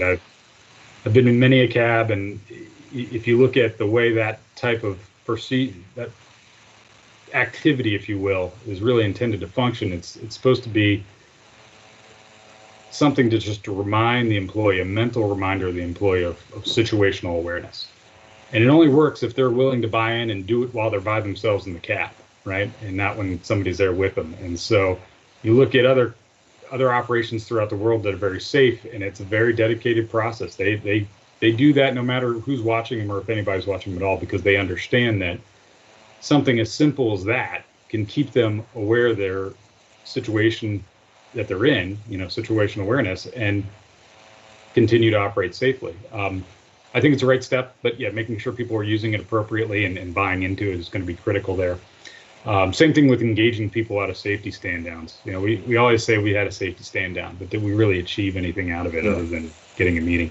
And I think, what you've proposed here and engaging people and giving them a quiz to see if they retained what you talked about is important to get some utility out of those. So I think you've got some steps in the right direction, but if we truly believe we've addressed everything, then the next question is, do we have the right mechanisms to address some of the safety culture issues that might be out there? Part of it's making sure our employees are set up for success. The other part is weeding out any safety culture issues that might be, playing a role, and you have to look at both, right? By and large, absolutely. Yeah, as you know, most of our employees are throughout the transit industry are dedicated. They love their jobs, and they don't want to make mistakes. They don't want to, go past a red signal or anything like that. So most of the time, it is on the side of, organizationally and institutionally, are we setting them up for success? But culture does play a role too, and I think you have to have both of them, and that's where Teresa's role in the safety department especially can help us get there with some of the programs they're working on. Well, I think if I could just add a comment, if you don't mind. I agree with you, Mr. Rouse. I would love to see this at zero. One of the things that stood out to me when I spoke with Teresa, especially after Silver Springs, and I forget the other signal overrun we had, it was on the main line. It was the employee train, first thing in the morning. Both train operators swore they had a Luna and were stunned or shocked when safety was able to show them a photograph of a red signal. And I think it has a lot to do with that muscle memory. You just get back in your seat and you just turn the handle and you're going. And it's one of the reasons why right after that, we decided to go with this hunt and call program, which we're developing right now and to issue out. I do agree with you. It's going to take us to stay on top of the employees to make sure they're doing it. And one good thing is, with at least out of 7Ks, we have cameras inside the cab. So we could do an audit process through that to find out which operators are really doing it or not doing it. I know my staff on the Archer side had been up in New York and saw how the conductors point to the conductors board, because years ago we were having a tremendous amount of doors opening when the train was not fully berthed. So we had installed these conductor boards, and that's one of the things the conductor has to do when he opens up his window, is to point at the conductor's board to make sure the train is properly berthed. So I think this is a right step forward. I agree with you. And we're hoping that this is really going to help us try and drive down any incidents. Yeah, that's good to hear. And there's a lot of tools out there. Some of the best engineers that I've ever operated with are very meticulous in writing down everything they hit, every signal they go through, and they actually have a whole record of every operation they've ever had and what speed restrictions they had, whether there were any issues. So many of them have good ideas themselves, and maybe programs or things that could be implemented from the ground level that might be helpful too. And I think we've experienced that over the years, and some of the issues with Metro North and others that we've had. We've done safety stand downs and deep dives with them and found some really good things that the employees themselves have brought up and said, if we had something as simple as a tag to hang on the throttle for our speed restrictions for that run, it will help us visually and mentally remember where we have to make those adjustments. So that might be one option as well, is really pool the operators to see if there's any ideas that they have in terms of things that might help. Great point. But the other issue I want to get into really quickly so we can jump to everybody else is the rest of your KPIs, right? Safety is certainly important, but I want to touch on the reliability slides you had. And to me, we have trip time, and a lot of people focus on on-time arrival. Really, reliability speaks volume, right? Reliability can be a precursor to both safety and on-time performance, because it really is the bedrock of what we do. If you have a reliable system, you have a safe system, you have an on-time system, because you run a scheduled service, right? For the most part. Yes. Bus, obviously a little bit different. You can't control the environment. But I just wanted to observe that I think you're doing a great job in some of these reliability areas, because that, to me, when I look at systems and successful systems, high reliability, high availability is the key to success. And that's where you really need to focus on. And it's really, the timing is great here because it's coincidental with our discussions on the financial side about long-term planning. You can't get to those numbers without understanding what level of investment you need to get to your goal, right? They just don't occur overnight. And I know you've seen that with the investments needed just to get the system up to a state of good repair to get to these numbers. But wow, it'd be great to get track availability down to less than a fraction of a percent, as some of the best systems in the world have. And to get there, we're going to need additional investments. We're going to need investments in better inspection technologies, and really change the way we maintain our system as a whole, in the way we plan for the long term. Something as simple as, like we talked about before, fleet planning and fleet strategy. How does technology and the average age of equipment play into what your reliability goals are, right? Especially with electronics nowadays, with obsolescence, it gets very hard to reach some of those goals if you don't understand the impact that it will have and what long-term strategy should be for the agency.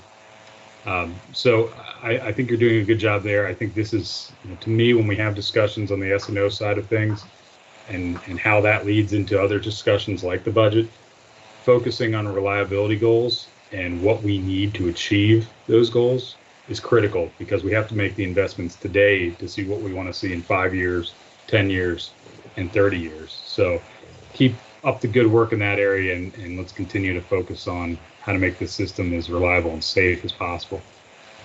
Thank you. That's all I've got, Mr. Coleman. Thank you, Mr. Rouse. Your expertise on these safety issues coming from your day job at the Federal Railroad Administration is very valuable to us and appreciated. Thank you. Ms. Gidby Jenkins? Yes, I'll leave the overruns out for my comments. I was hoping we could go to slide 14. My questions are really related to the high frequency route. It's actually found more in the report than it is this slide, but essentially it says 60% of buses, 60% of Metro buses on the high frequency routes were on time compared to the 76% on the other routes. So I just wanted to get a better sense of what was showing up in terms of the on-time performance for the high frequency routes that folks were using. Okay, so we basically can, although I'm giving you an overall on-time performance for the entire bus system, we can actually break it down per line, so we can see where we're having some issues. I think during the pandemic, part of the things that hurt us again were the early departures, and that had a lot to do because we didn't have time to change the schedules every single time we made a change.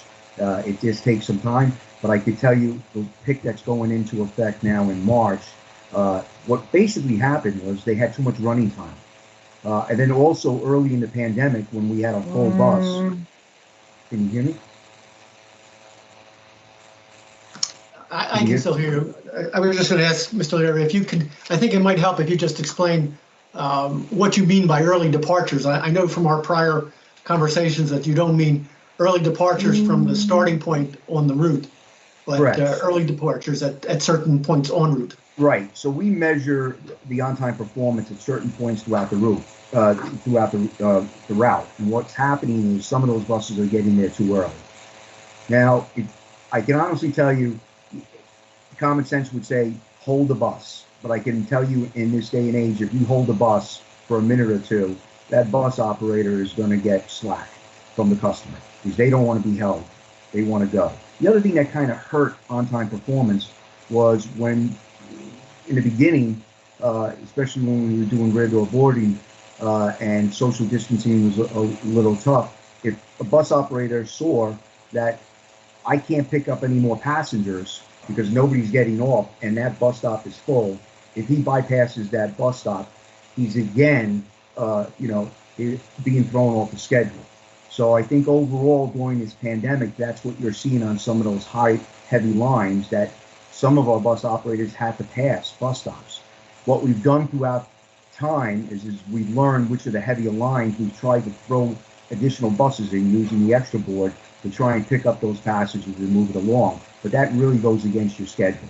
And that's part of the problem. We hope that with the new schedule that's going into effect this weekend, that you'll start to see those numbers go back up.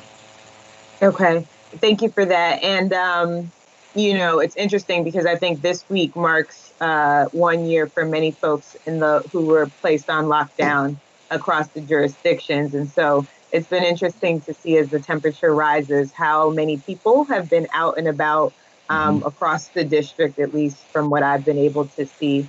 And it's great to see that we're adding additional bus lines and responding to the shift that's happening. I hope that we're accounting for some of these pieces. I don't think I was expecting that many people out over these last few days. And so I think it speaks to the demand that might be coming. I hope we're planning for that surge. I did want to just ask the question. I know we left it from the last time I remember, we left it to the bus operators to make the best decision in terms of the crowding metrics. But do we have a standard number for how many people should be on Metro bus? Generally, I think we've had this question in the past, but I just wanted to get a clarification. A standard 40-footer has 40 seats, and what we're telling the operators, when you get near 20, that means your bus is full. So it's 20 passengers per bus. Okay, thank you. As a target. And I can tell you, Ms. Gitterby, we also have our supervisors looking, out in the field, looking to make sure that if a bus operator passes, he passes for the right reason. Okay. And we have brought some, operators in and have spoken to them if the supervisor felt he could have picked up passengers. So we're doing checks and balances, but we leave it up to the operator because he sees what's inside his bus. We also have checkers out there that are looking at the crowding conditions as well. Okay. And then this wasn't part of the KPI, but I know that we passed it last fall, and I just want to ensure or understand where it may be. One of the things that we offered is our bus service standards and guidelines. And so in the next iteration of an update, will that be incorporated in the KPI moving forward in terms of our bus standards and whether we're meeting our performance in the new guidelines that we've been able to pass as a board? Yes. Okay, yes. Great. And go ahead. I was just going to say, and the other thing that helps bus on-time performance and DC's been working really well with this is the dedicated lanes. And that, and we are, as before Jeff left, I was working, my team and his team were working together, and we have a meeting coming up in the next month to continue working towards what we can do to improve bus on-time performance by dedicated lanes, and stuff like that, priority signaling, all that stuff. No problem. Again, overall, I think the report showed that we are doing better than we've been. And so I just want to thank you for your leadership and really the staff to date. This has been a trying year. And so to see that we're still trying to at least offer good service to folks who are using the system, I encourage others, especially as the days get warmer, that we can return back to Metro safely, wearing our masks accordingly. And just thank you to the bus operators and also the rail team for just the work that they've been doing throughout the pandemic to ensure folks can get to where they need to go to. No further questions, Mr. Chair. Thank you. Thank you. Thank you. Next up is Mr. Letourneau. Yeah, just staying on this slide for a minute, just to make sure it's totally clear. So when we're talking about bus on-time performance, if the bus leaves early, then it's considered not on time. Correct. Okay, so I think for the average person, and even me, when I read that number initially in the presentation when I was looking at the materials, I just assumed that was the percentage of buses that were late versus not late. But it's actually, if they were early, they're also not on time. Do you have any indication? So roughly 26% were not on time. How many of that was early? 15%? Does that mean I should assume the rest is all just late? Can you come back with that? So I want to make sure. So if 15% of the buses depart at the time points early, that means the rest of that 26%, so 9% overall of the trips were late? No. If they were late, it would go against your on-time performance. So that would even drop your on-time performance even more if they were late. So for instance, if the bus route was a 50-minute bus route and they got there at 56 minutes late, 57 minutes late, for whatever reason it is, that would go against your on-time performance. Yeah, so what I'm trying to get at is what percentage of buses were late? I would have to get back. Take out the early. It says here 15% of buses depart at time points early. So my assumption would be that leaves, Yes, that would leave, 15%. Whatever that. Yes. Yeah. Correct. It would be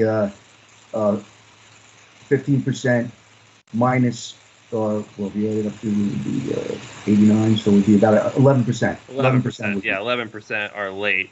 So how does that compare with previous years? Because I imagine most of the time when we look at other years, most of these on-time issues were delays, not early.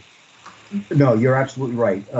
Prior to pre-pandemic with vehicle traffic and stuff like that, late would have taken up most of this, the difference in on-time performance, and not as much early. Early would have been a lot less. So for FY20, I'm just looking at the chart there, we were, what is that? Well, that's just early departure. So what was the number for FY20 on-time performance? Do you know? For FY20, we ended up the first 6 months on-time performance at 74%. The previous year. Oh, you mean? I'm trying to compare year to year. How are we doing on the late specifically? Okay. No, I'm not that concerned about early because I think that's an anomaly. I'm just trying to compare. I'm trying to get at delays. Are we doing better? I would hope we're doing better, but for the most part, the last year or two, bus on-time performance has been roughly around 73, 74%. Okay. So what the difference of the performance being, so if we say 75%, that means you were late 25% of the time, or a combination between 25% either late or early. That made up the difference. I can tell you in years past, the earlies was something we really tried to stay on top of. Okay, because we didn't have that much. It was more being late because of traffic. So I think it's a fair statement to say that the number of Metro buses running late has gone down significantly in 2021. Correct. Yes. Okay. Now I understand. Sorry about that. That's okay. No, that's good. Okay. That's it for me. I think we've covered a lot of other ground with some of the other questions. Thank you. Thank you. Secretary Slater?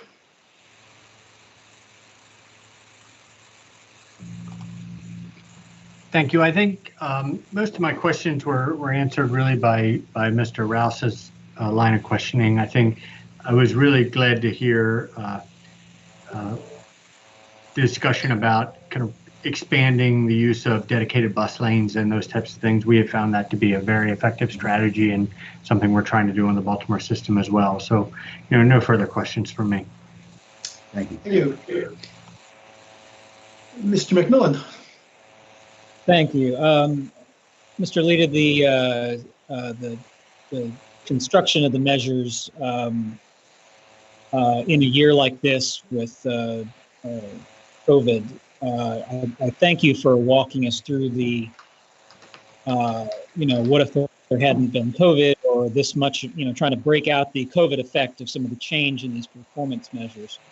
But, things that are measured as numbers as opposed to rates, the headline without the explanation that all of us are sitting through, I fear can provide maybe a false sense of security or accomplishment, and that next year or in subsequent quarters, as ridership comes back, the measures as they stand may look like they're a very alarming trend, when some of that may be just a consequence of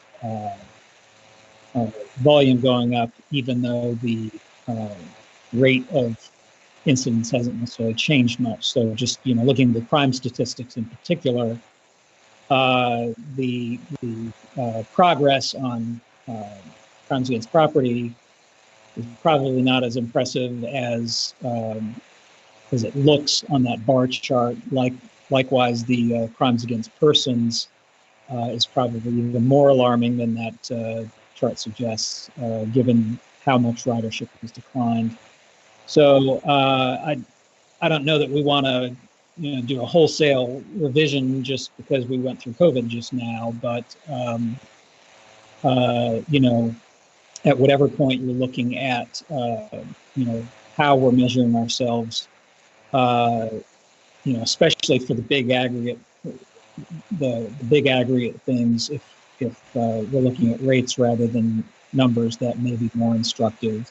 Something like red signal overruns, where ultimately we want that target to be getting down to zero, or that performance getting down to zero. That's maybe an exception to that comment. But that's all I have. The other members have covered some other questions as well. Thank you. Thank you. Thank you. We'll now move on to Mr. Bulger.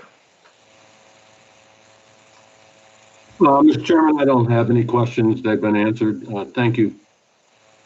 Very good. Mr. Smedberg? No questions or comments at this time, Mr. Chair. Thank you.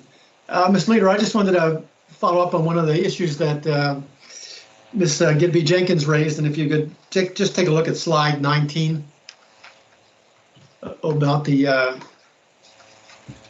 seating on bus and rail during the period during COVID.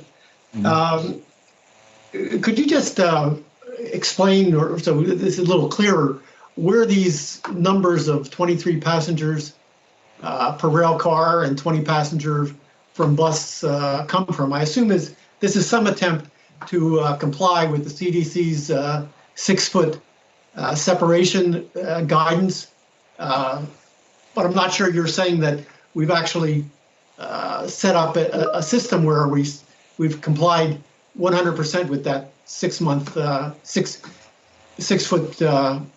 guidance. Yeah, no, you're absolutely right. What we tried to do here is depict if you had every other seat on a bus that was occupied, or in a rail car, if you used, again, one person per seat. But what's so difficult in a rapid transit system is what happens when a family of 2 or 3 or 4 come in.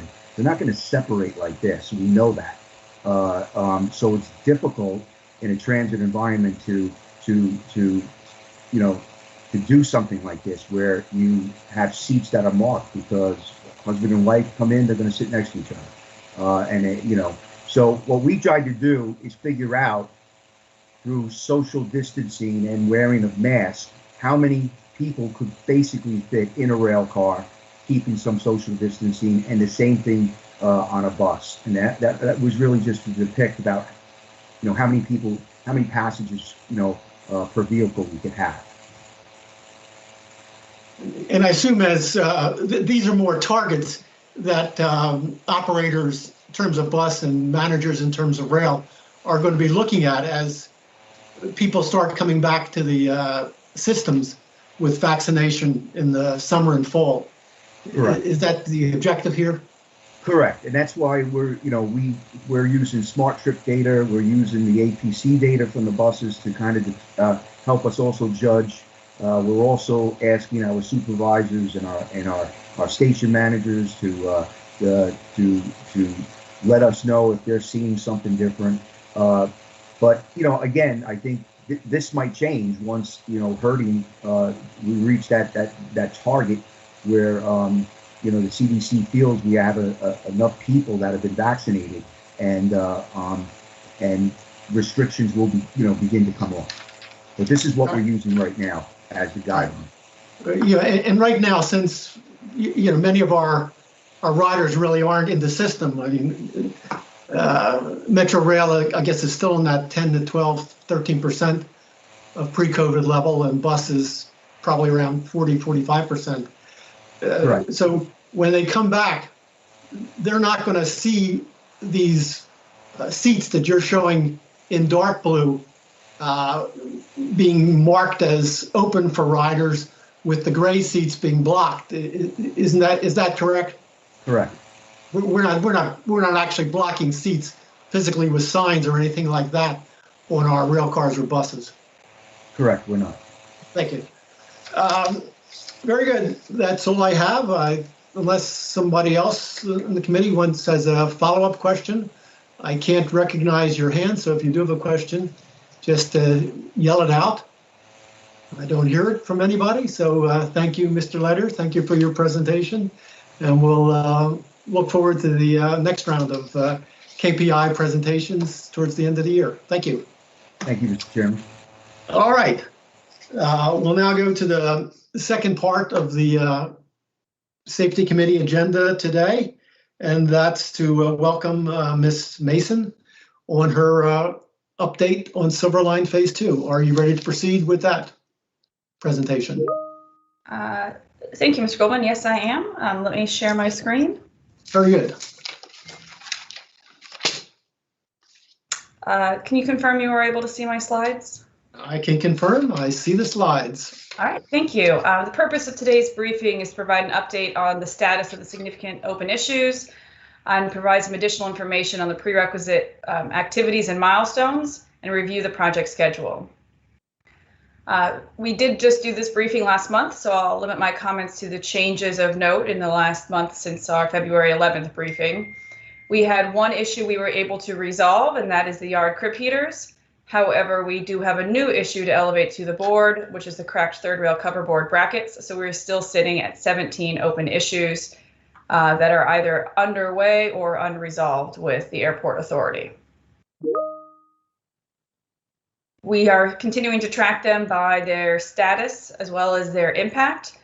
The boxes on the left in orange and red are the ones that are most schedule sensitive, in that they could affect our system performance demonstration and the ability to get to substantial completion. The ones in the green and blue box could still be an impact to the start of passenger service.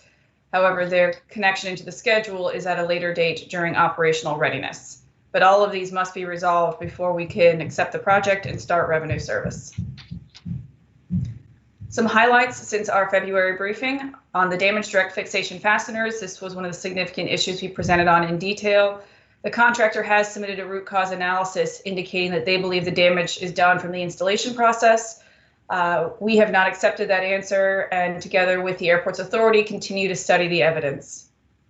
On the station platform paver system, MWA has directed its contractor to perform some remedial work. However, we remain concerned that it won't fully address our system deficiencies and continue to discuss with the airport authority on the best path forward to address this issue. And finally, on the non-compliant crib heaters at the yard, this is the issue that was successfully resolved. The path forward is an agreement for them to provide the correct length heaters as spares, and we will proceed with the ones that have been installed, as they do not represent a degraded service, but we do not want to maintain multiple sizes in our inventory. So we believe that is a satisfactory resolution for us, for the airport authority, and the contractor. The new issue we are bringing to light this month has been that we have found yet another component that appears to be showing premature failure and cracking, and this is the brackets of our third rail cover board. Looking at that lower image, you see our tracks on an aerial guideway, and to the under the red circle, that is our third rail, and the component we're describing is a small bracket that affixes the third rail cover board to the third rail itself. It is a very small crack, as you can see in the upper right photo. that is aligned with the bolt hole where this bracket is tightened.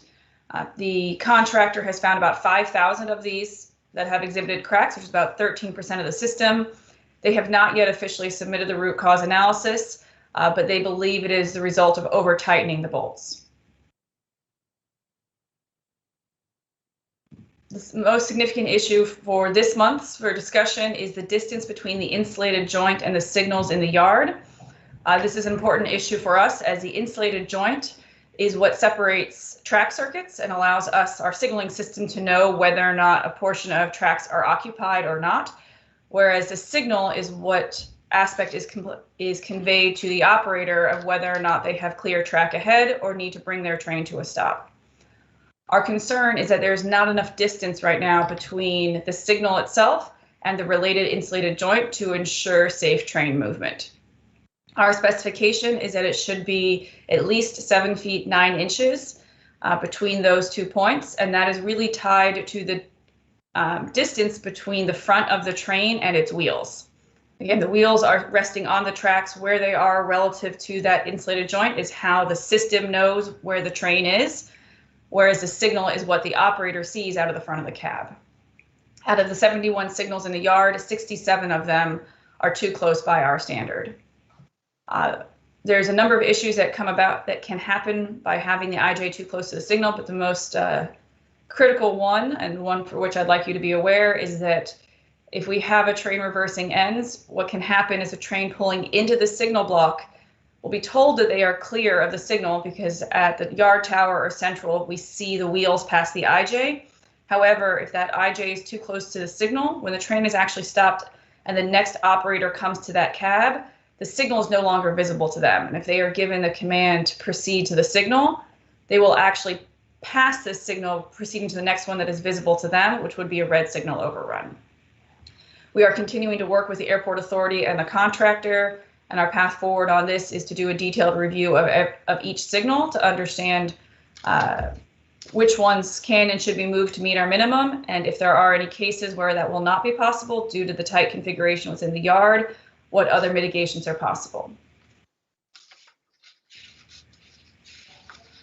So moving now to the schedule update, the airport authority has updated their projection for substantial completion to be in the third quarter of 2021, and just last Friday released a press release that it would be Labor Day of 2021.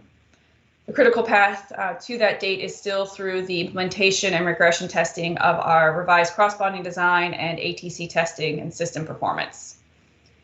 Following substantial completion, that is when WMATA will have its period to determine operational readiness. We do further testing above and beyond what is required for the contractor to achieve substantial completion under their contract. There is no fixed duration for this testing, as it depends on the results as well as what is done during that system performance demonstration.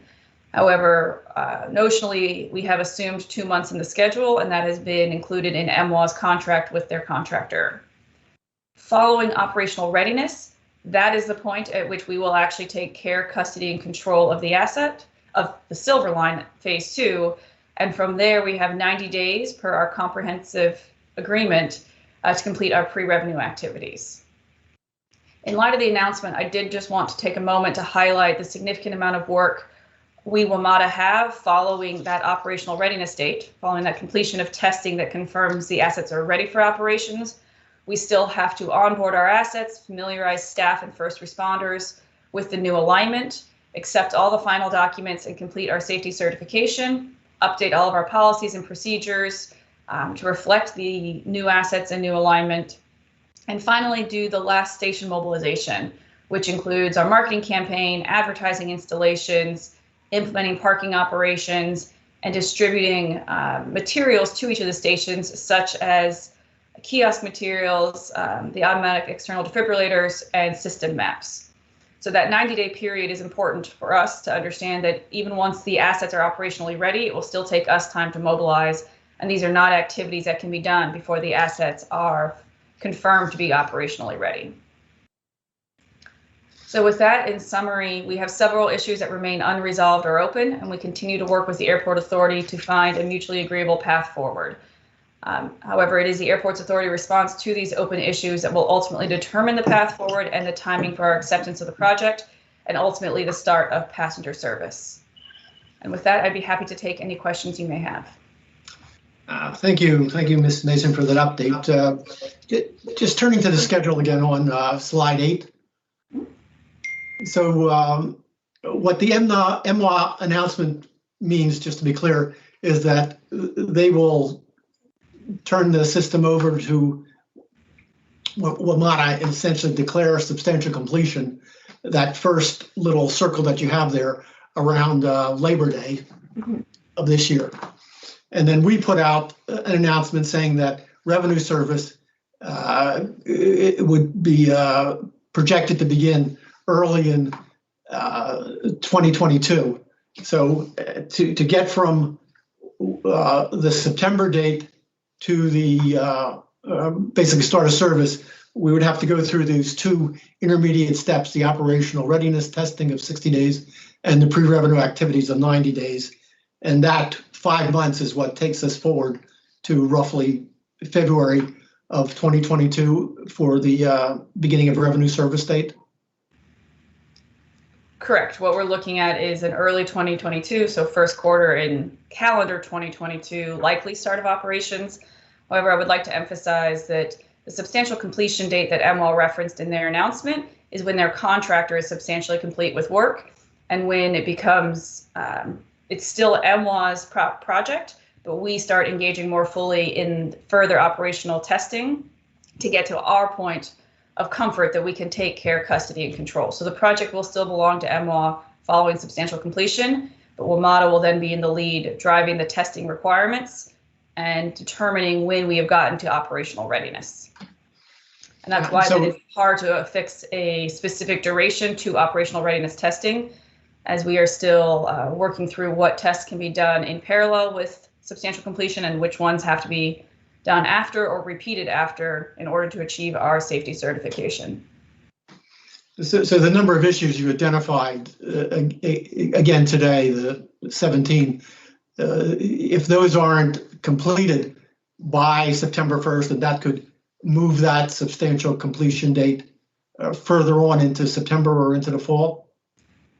So many of those issues would not prevent MWA from declaring substantial completion with their contractor, but they are all necessary prior to operational readiness. So if those issues are not resolved in September, that will continue to drive out the operational readiness date and ultimately the start of service, even though substantial completion has been declared.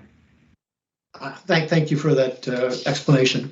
Let's just move to the prior slide 7, dealing with the distance between insulated joints and the signals in the yard.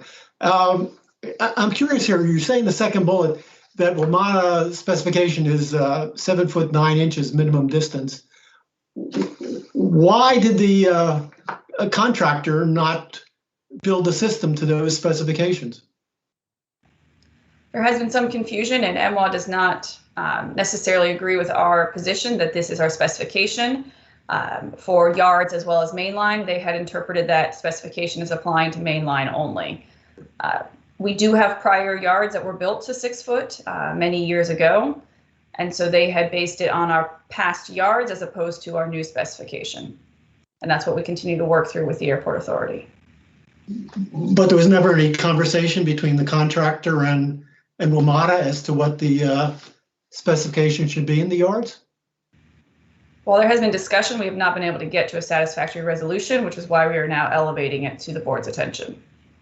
No, but what I'm asking is, when the contractor decided to build to 6 feet rather than 7 feet 9 inches, he had no prior discussion with WMATA personnel as to what the specification distance should be in the yard?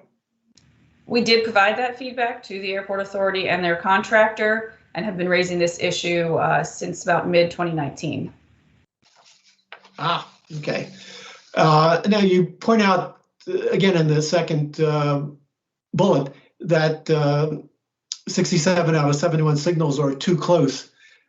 So what's the fix here? What's the remedy? What's the solution that the contractor has to undertake? Is it just a matter of moving the signals so that they're all 7 feet 9 inches minimum distance as specified? Unfortunately, it's not that simple. We have a range within the specification of plus or minus 22 inches because there are often physical constraints as well as tie spacing issues that make it difficult to exactly place the IJ, the insulated joint relative to that signal. Given the complexity of the yard, we believe this is something that needs to be resolved on a signal by signal basis to determine what changes can be made to maximize that distance and either achieve our minimum or get as close as possible. We have seen a lot of variation, even though they designed 6 foot as their standard instead of our standard of 9'7". Even with allowing 22 inches on either side, they have many locations that are beyond that in terms of their actual final installed location. But there are many signals that are back to back and a variety of moves that can be made in a yard. And so this is really a case where we need to look at each location. So in some cases, the fix may be to move the signal, but I think I heard you say that in some cases, the fix may need to be to move the location of the insulated joint on the tracks? Correct. It could be to move the IJ. It could be to move the signal. In some cases, we may have to accept something that does not meet our minimum, but we will do that once we have looked at how that signal block is used, how we would interact with it, and the actual operational moves specific to that track circuit.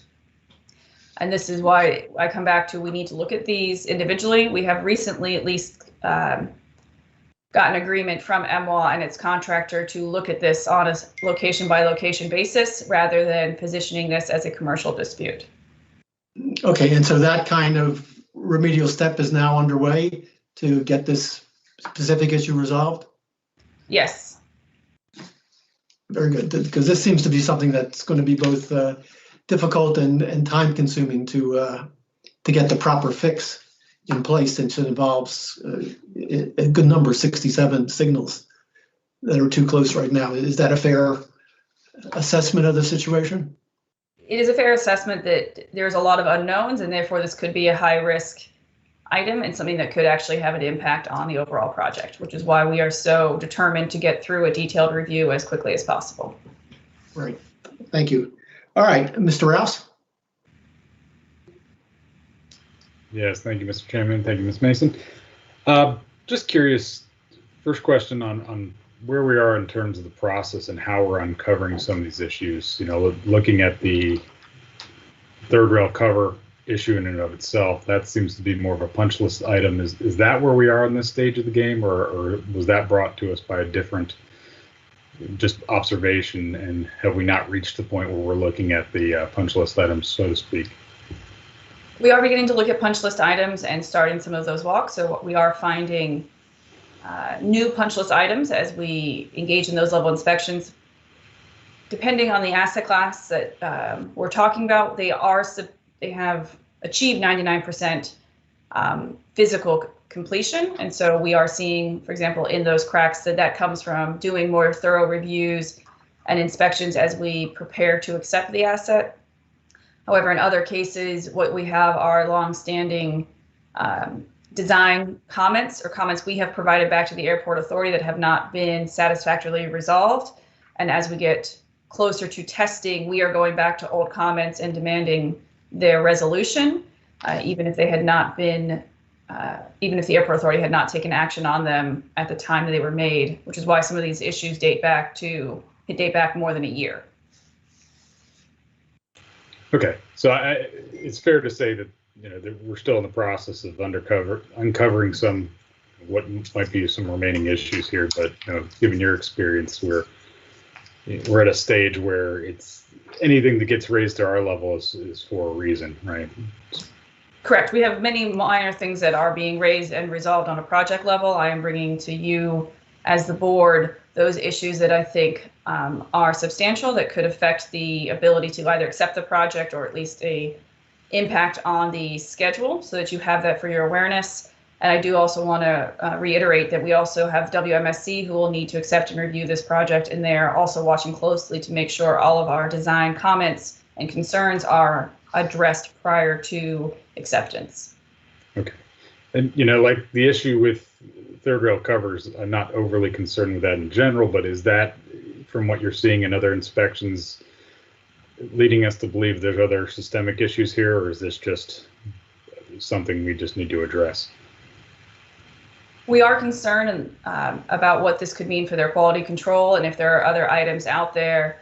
A simple over torquing of a bolt, can happen, but to have it on 13% of the assets, particularly combined with the cracked insulators and the damage to the direct fixation fasteners, we think warrants more study and investigation prior to simply replacing the broken component.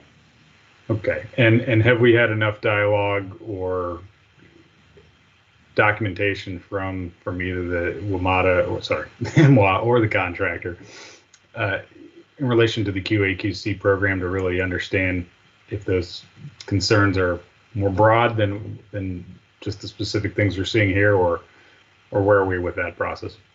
I think there have been concerns about the quality assurance and quality control processes. Those were even raised by the OIG in their report last year. So we are continuing to seek that evidence, find those reports, and study them.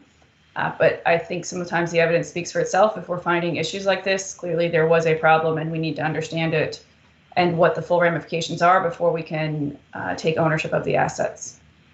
Yeah, I'm just curious, looking at this and whether or not this was a result of trying to meet schedule and construction methods that may not necessarily be in line with what the spec calls for. I mean, that's not unusual, but certainly you want to see that percentage be as small as possible in terms of deficiencies and corrections that are needed. So, yeah, certainly let us know if in those investigations and discussions you see any broader QA/QC issues that we need to be aware of. The DF fastener is probably the one I'm more interested in seeing where we are with that, because certainly it could be an installation issue, it could be something else, and if it's something else, I would be more concerned, because that lays some concern with just the product as a whole. But there's obviously evidence, or at least things that can be looked at to help indicate that in terms of production records, quality QA/QC from the manufacturer. These are pretty common elements there, so I would imagine,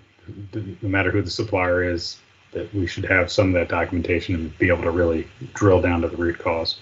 But let us know if you have any concerns there, if anything comes up on that end. I will say that we do have concerns and we are continuing to study it. I would like to refrain, though, from further comment until I have more evidence before I bring them to you.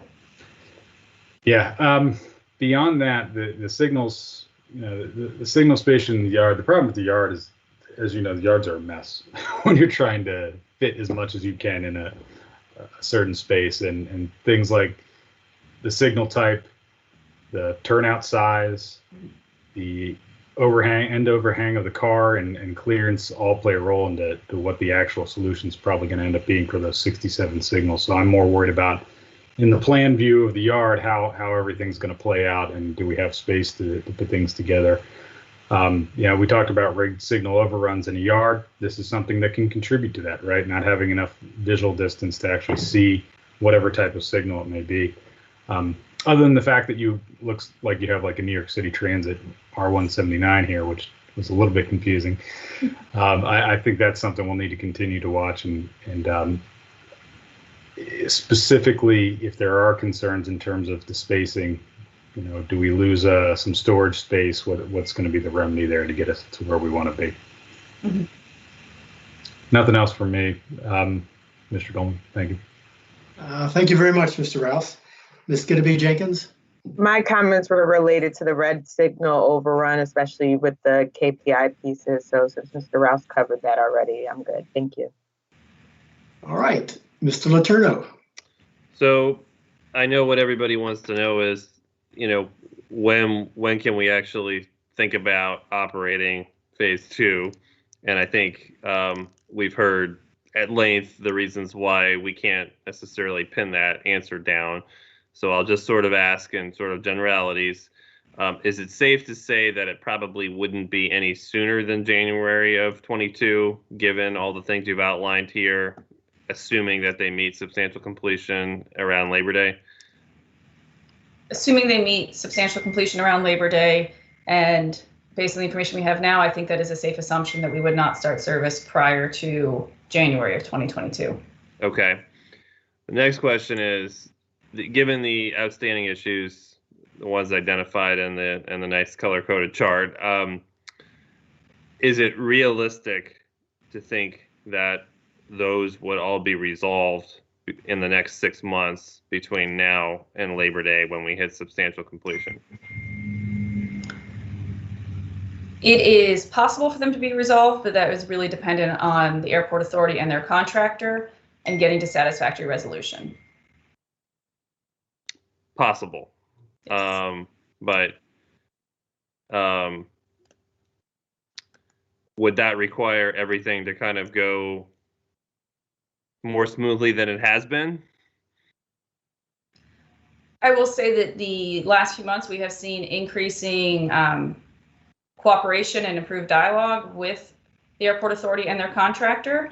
And I would like to just leave it at that we've seen an improvement in that coordination. Okay. That's about all I'll ask in this setting. Thank you.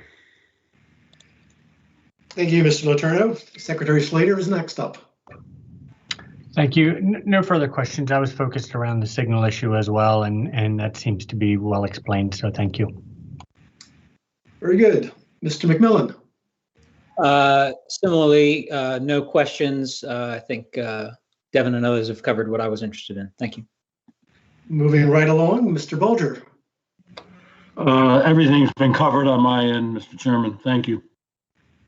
And finally, Chair Smedberg. No questions or comments. Thank you. But want to thank Laura for her presentation and bringing these topics to our attention. They're obviously very serious, and hope get things worked out. Thank you. Well, thank you again, Ms. Mason, for the presentation. We've had you back to back 2 months in a row, February and March, and I suspect now with the new substantial completion date that came out of the airport authority, maybe we can let you off in April and May and don't have to get you back till June as we get closer to the end of this trial and project. And so I look forward to letting you deal directly with M1, the contractor, for the next couple months, and won't ask you to reappear until probably spring is in bloom sometime at the end of May and June. Thank you. Thank you again. Thank you. So that completes the agenda before the Safety and Operations Committee today. With no further business to come before the committee, we stand adjourned. And so good day to all who are listening in as the board members proceed to another executive session. Thank you and goodbye.